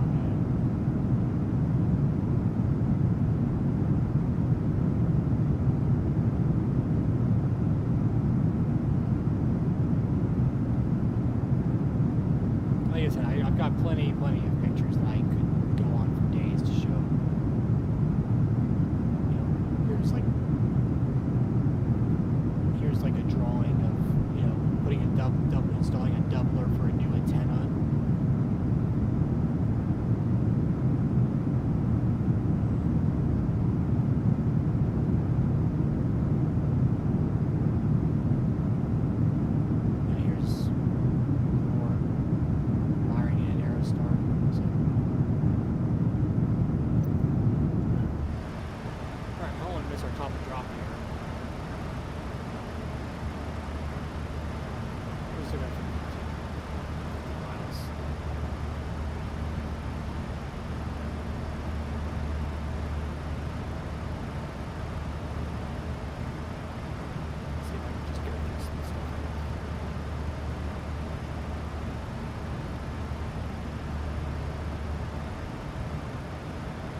interesting civil air patrol airplane that I helped my boss work on. G1000 setup on a civil air patrol airplane.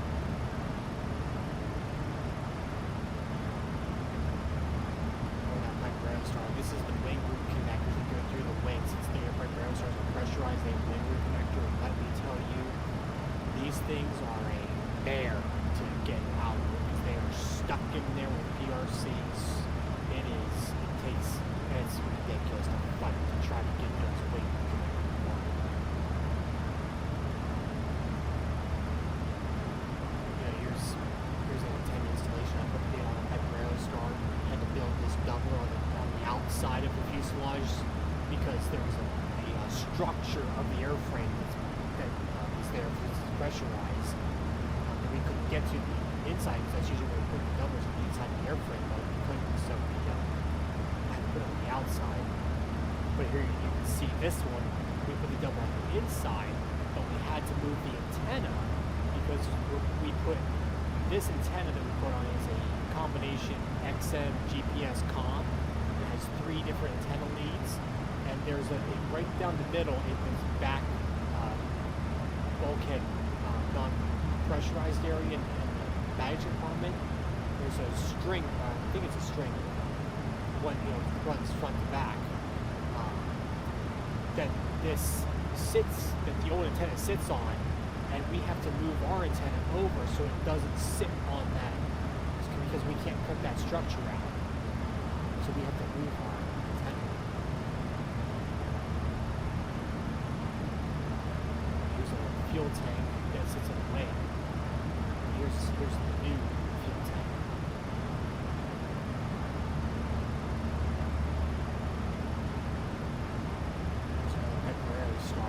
Look at the mess. Now, again, this is all gunny, but look at the mess of wires. It's absurd. The amount of wiring in these airplanes that I have to go through and find. It's crazy. It's nuts. Here's a Beechcraft command. Actually, this was a Baron, I think it was? Yeah, it was a Baron. As you can see, we put the engine analyzers, the GA110s out here in the nose on the nav splitter. This was the Baron that I did.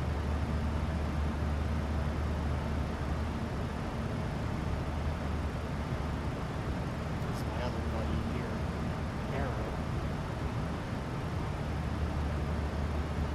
This was the only airliner I have ever worked on in my lifetime.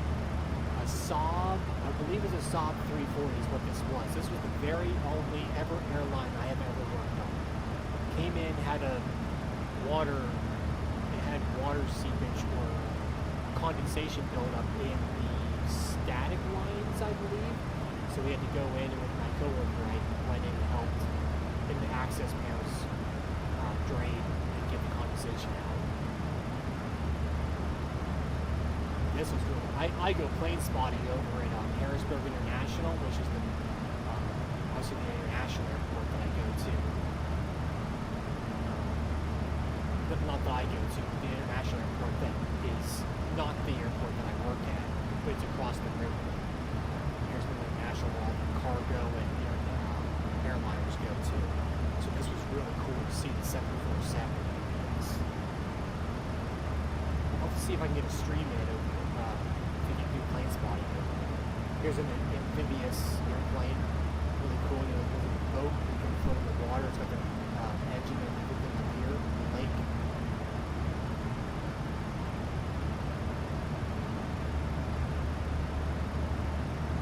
I see all sorts of funny looking airplanes with all sorts of different similarities. This one was really cool too.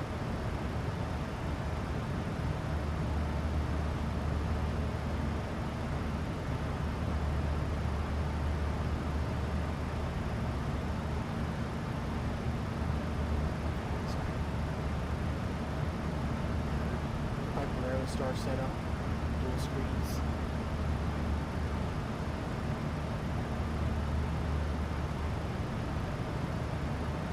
Installing Cessna. Really nice customers there. Cessna 182. Another special interesting livery. These are really cool pushers. This is we call these a Trinidad. These are French airplanes. Bombardier Dash 8s.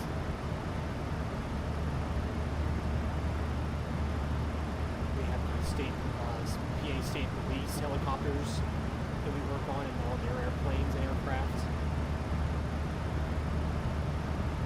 This is the helicopter inside the helicopter. State police.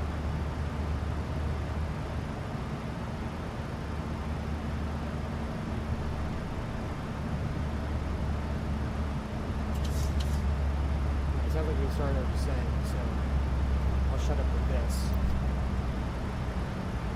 And before we pass our descent, there are descent winds here since we started our descent. And as you can see, we are descending here. So.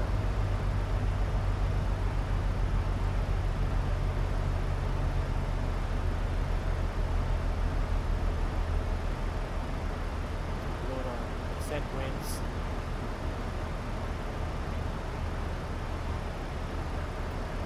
That. Alright.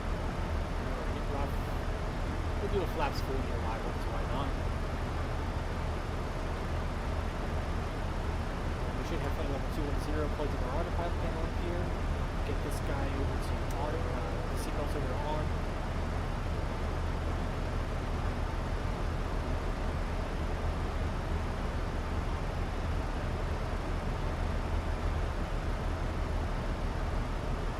Started our descent.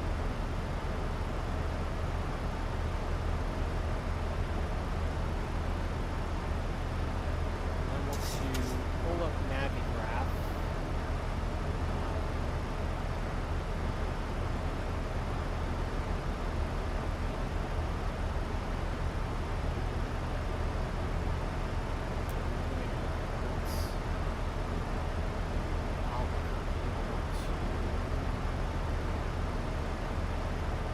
Pull up our approach.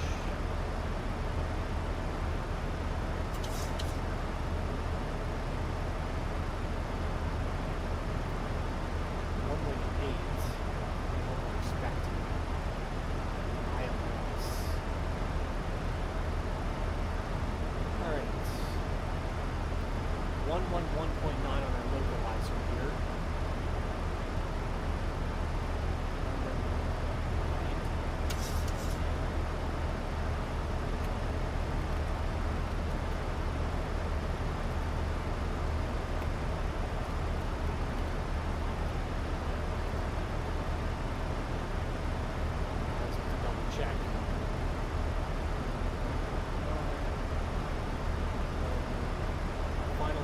Course is 70 degrees. That plugged in.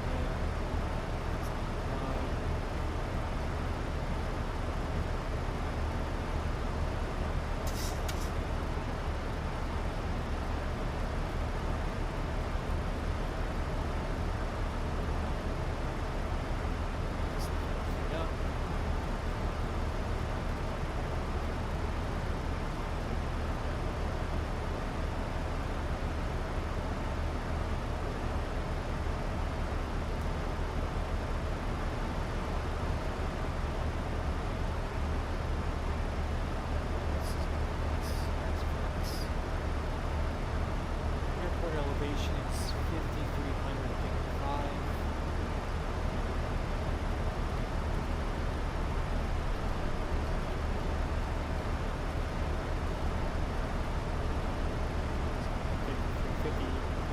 On landing altitude, on the pressurization panel. Since that's our airport elevation. Decision height 207.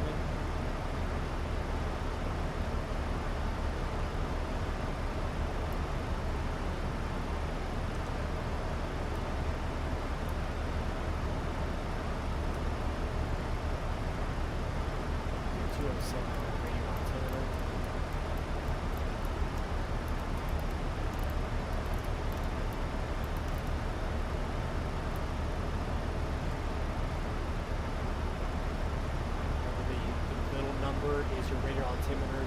The big gold number is our barrel altimeter. Position level is 18,000.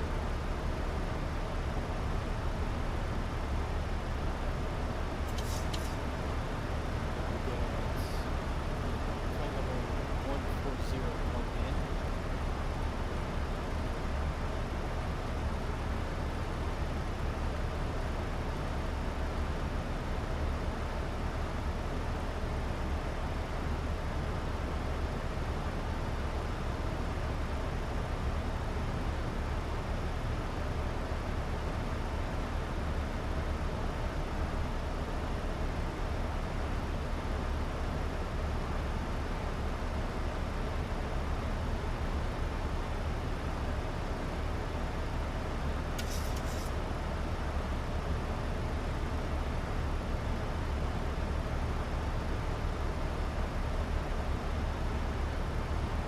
Alright, so we got everything plugged in here.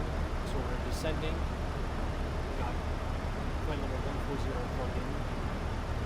Radio altimeter is set. We've got our reference flaps and speed for landing.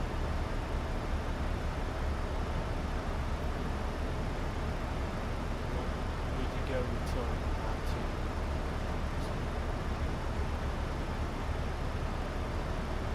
what the get away from standard barrel until transition to 18,000.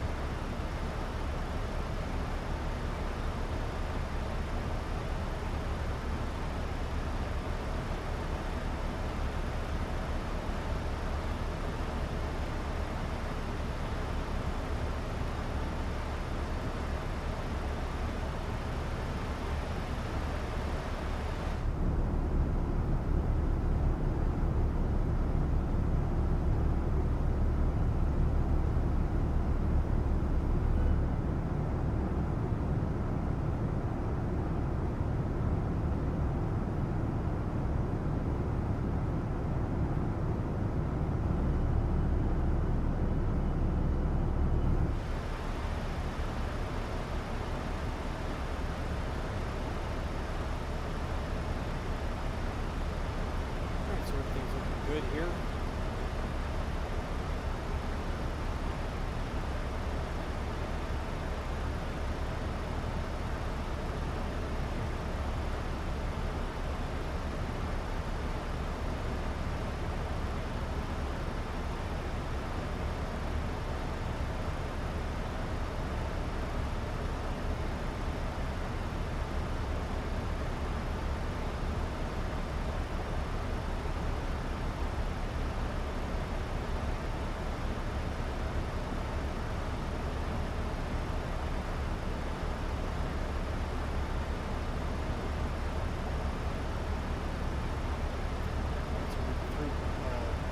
Transition altitude, so I'll look at nav graphics, see what weather is. Altimeter is 30.00 right on the dot.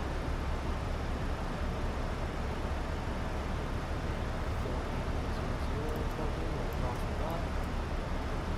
That's good to me.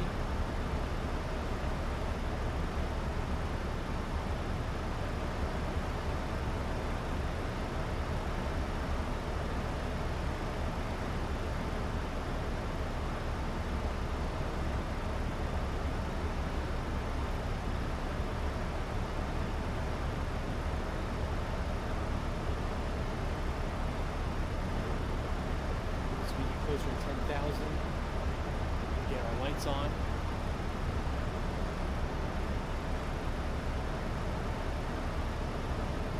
I think this will be a really fun arrival. I haven't put into Albuquerque for a while. Most of the scenery that I use is freeware scenery off of flightsim.to. That's where a lot of my freeware scenery, scenery period, comes from, is flightsim.to. I have to give credit where credit's due. A lot of those developers over there are phenomenal. This is spoilers out here. 11,000.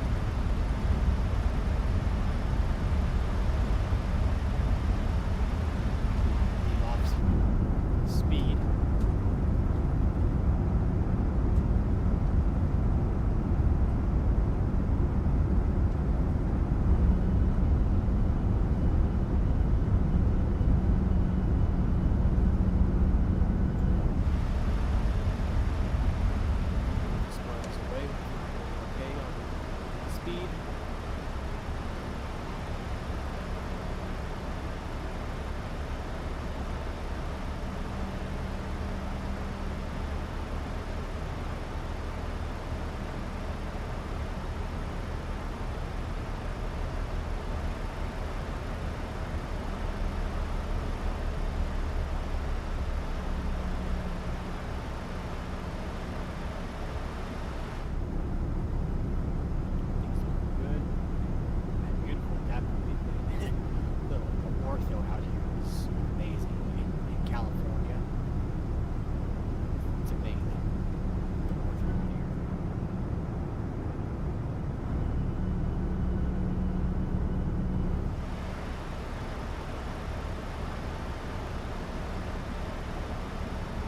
I always like to monitor everything, make sure everything's as it should be.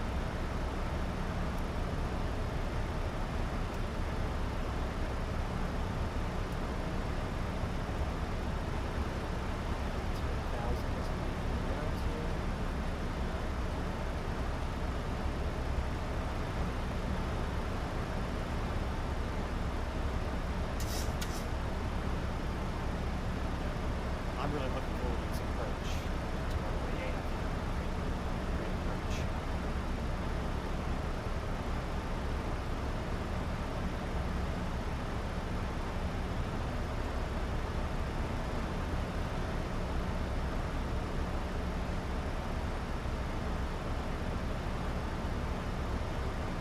Closer to 10,000, I think we can start to get some lights on. Yeah, we'll start to get some lights on. Landing lights, logo light can come on.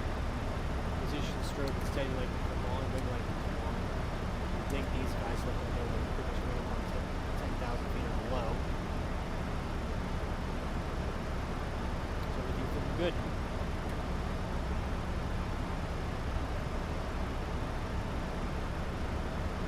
Some speed breaks out here to reduce the speed a little bit.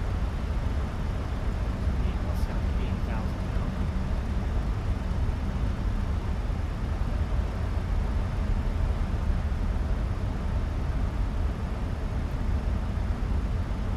I've gotten so used to the buttons. It's so nice, you know.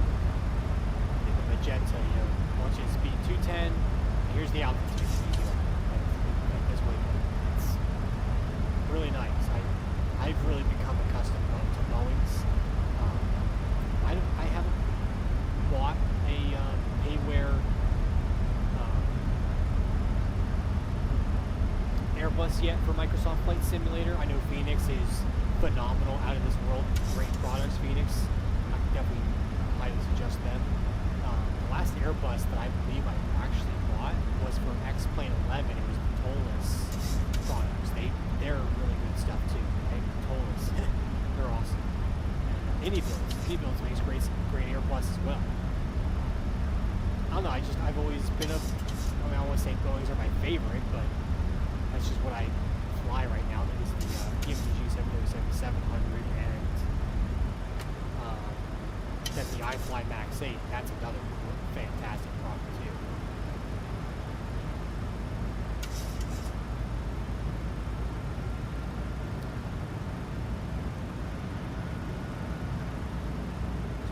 Flaps out here.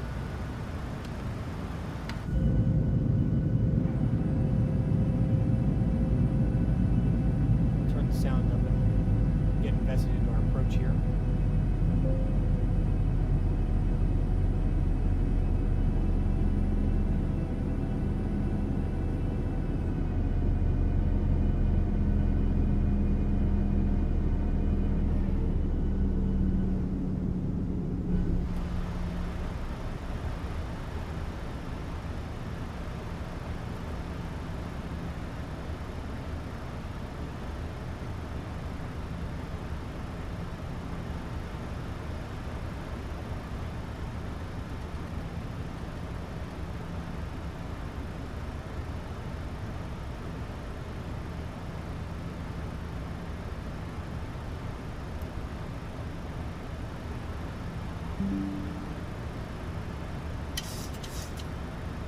So we got 7200 plugged in there. We'll get another notch of flaps out.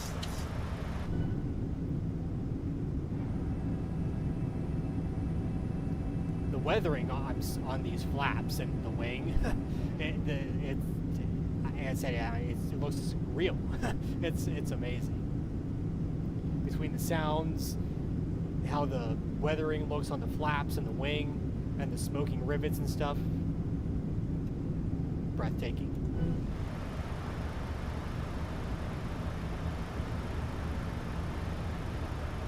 I guess we get 6300 plugged up here. Make sure all of our lights are all on, which it looks like they all are. Get our engine start switches over to continuous.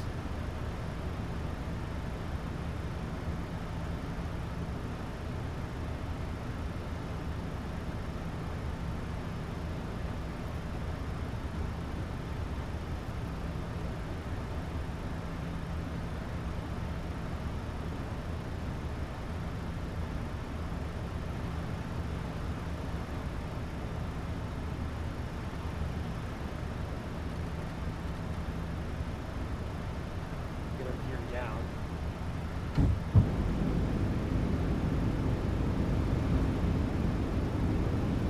136 is what it wants to say. We'll get the rest of our flaps out.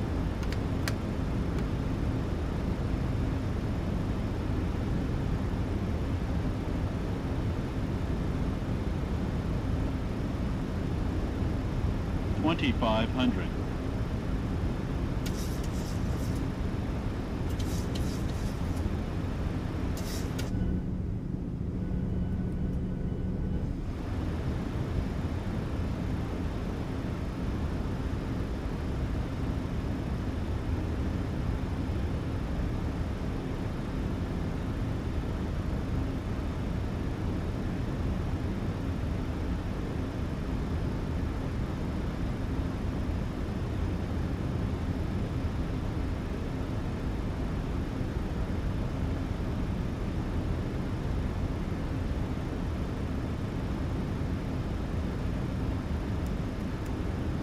$1,000.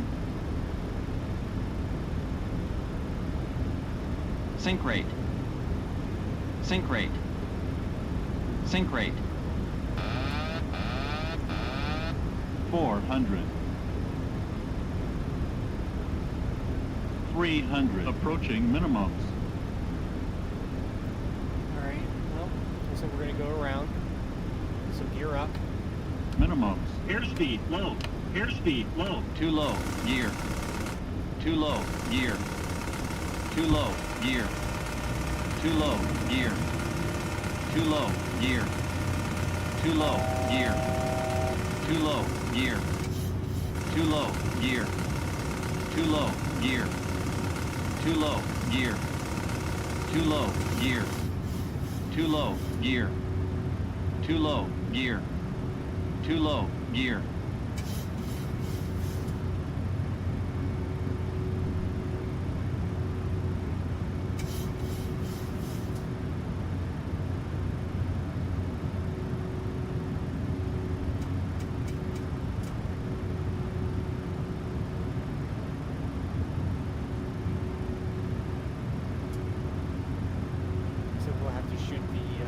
Approach again. It's no big deal.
big deal for us to go and shoot the approach again.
Just go out here and make a big U and try the approach again.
Still set up, we got our auto brake still set, all of our lights are still on.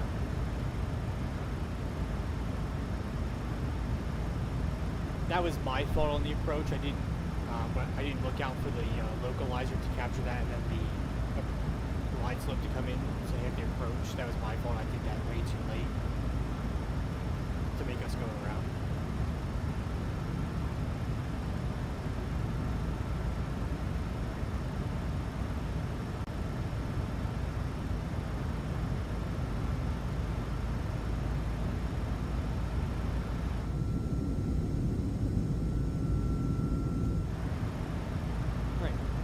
Back towards, make a right turn back towards the airport.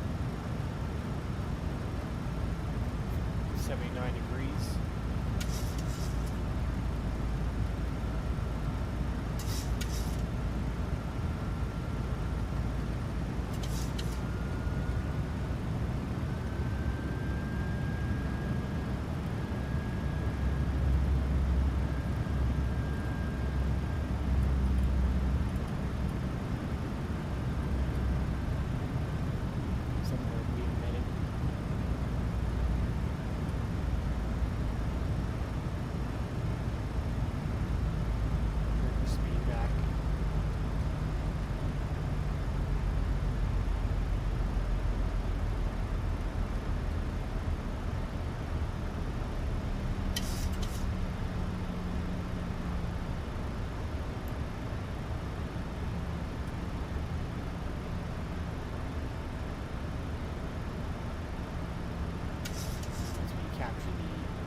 picture.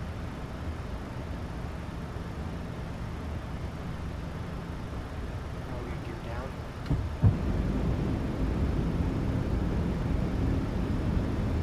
On our speed brakes.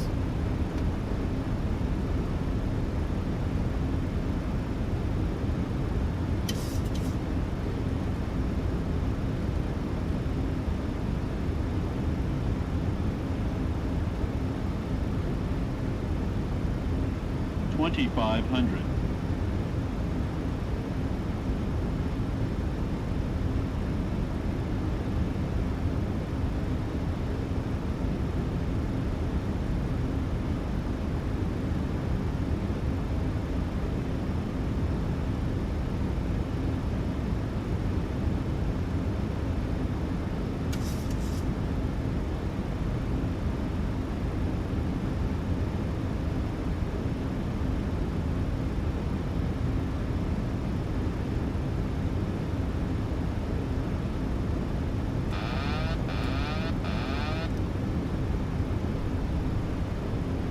Sink rate, terrain, pull up.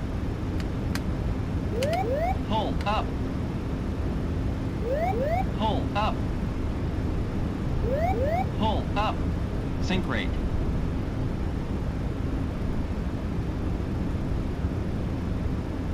$10.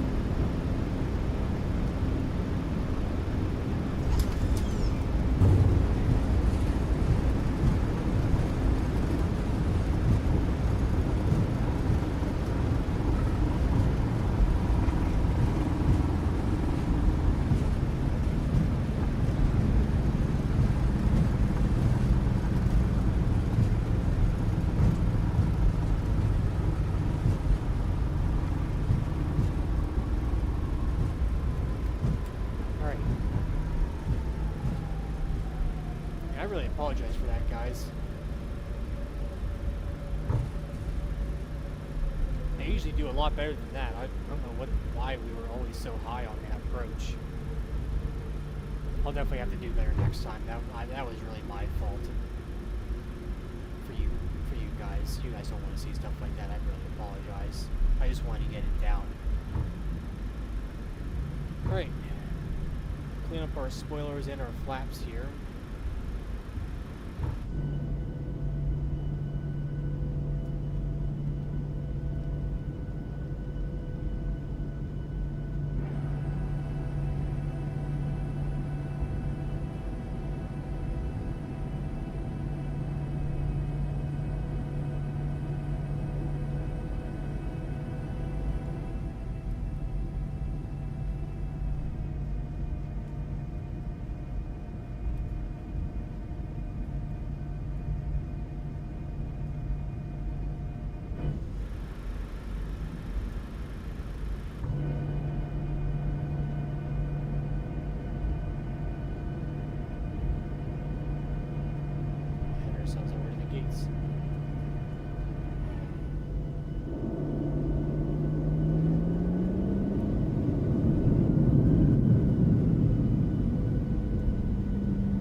Lights off.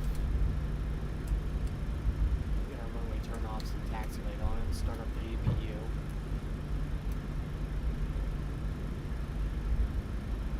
Get our logo light and our strobes off. And our wing light can come off too.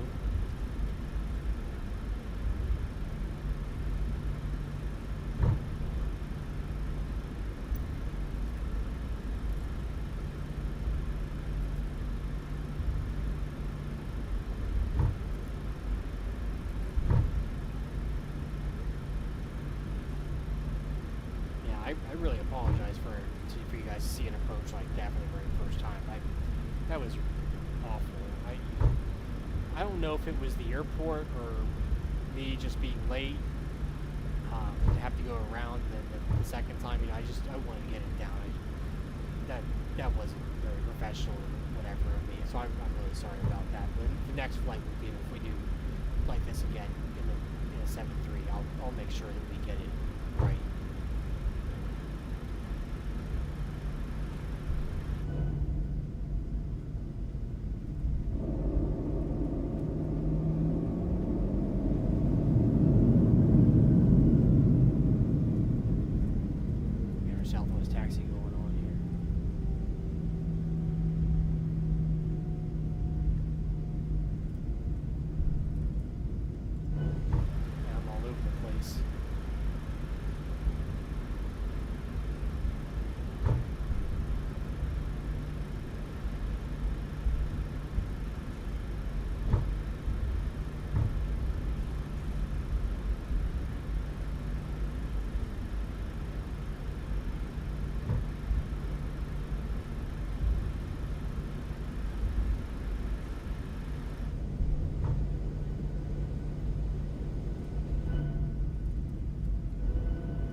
for the most part, other than the landing.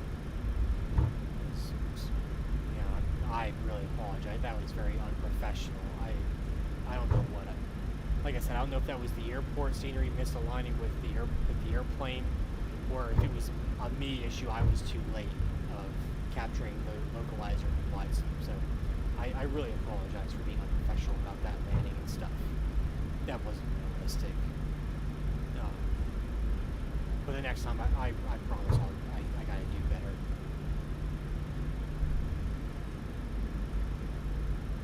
Gotta get a Southwest taxi going on here. Jeez.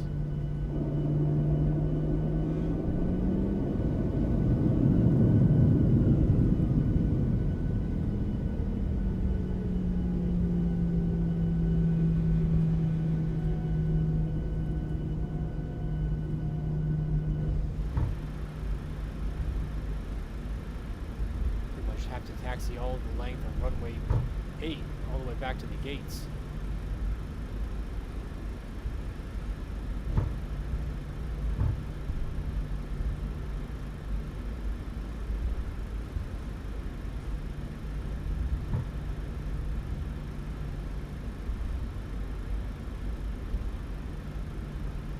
Now I'm not sure exactly where Southwest parks in Albuquerque.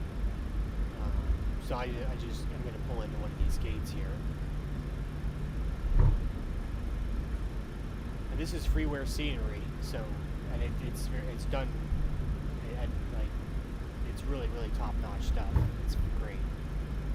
Alright, we'll get our runway turn-offs off here. And I'm going to cheat here looking outside.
Taxi light off.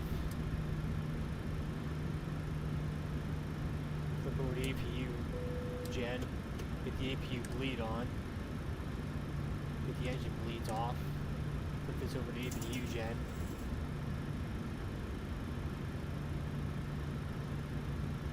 And we can shut down the engines. Engine 2, engine 1.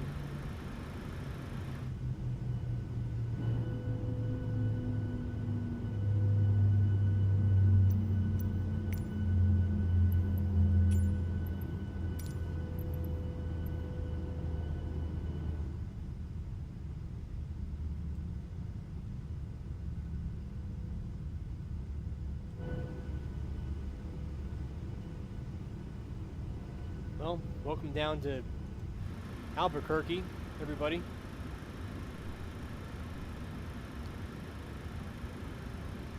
Got our jetway connected here. Got the anti-collision light off. Get the seatbelts to be off.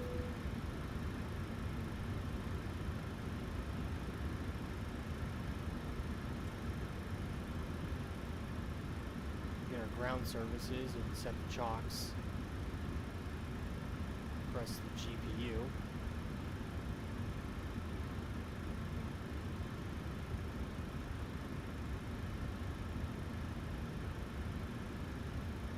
we get some ground services here.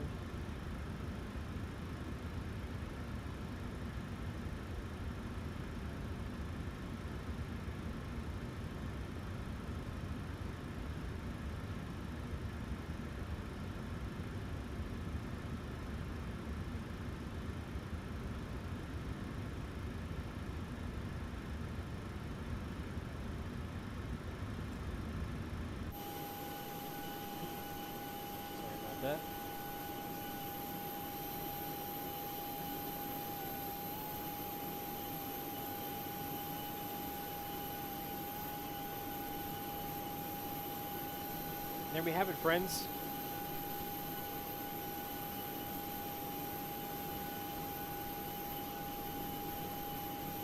Down in New Mexico. I hope you guys really enjoyed this this stream. I had a lot of fun. I hope you guys did too. I know the ending at the landing was very unprofessional, and I should have gone around again and tried to shoot the approach again. I'm really sorry about missing the approach twice, and that was my fault. Very, very unprofessional. So I really apologize about that.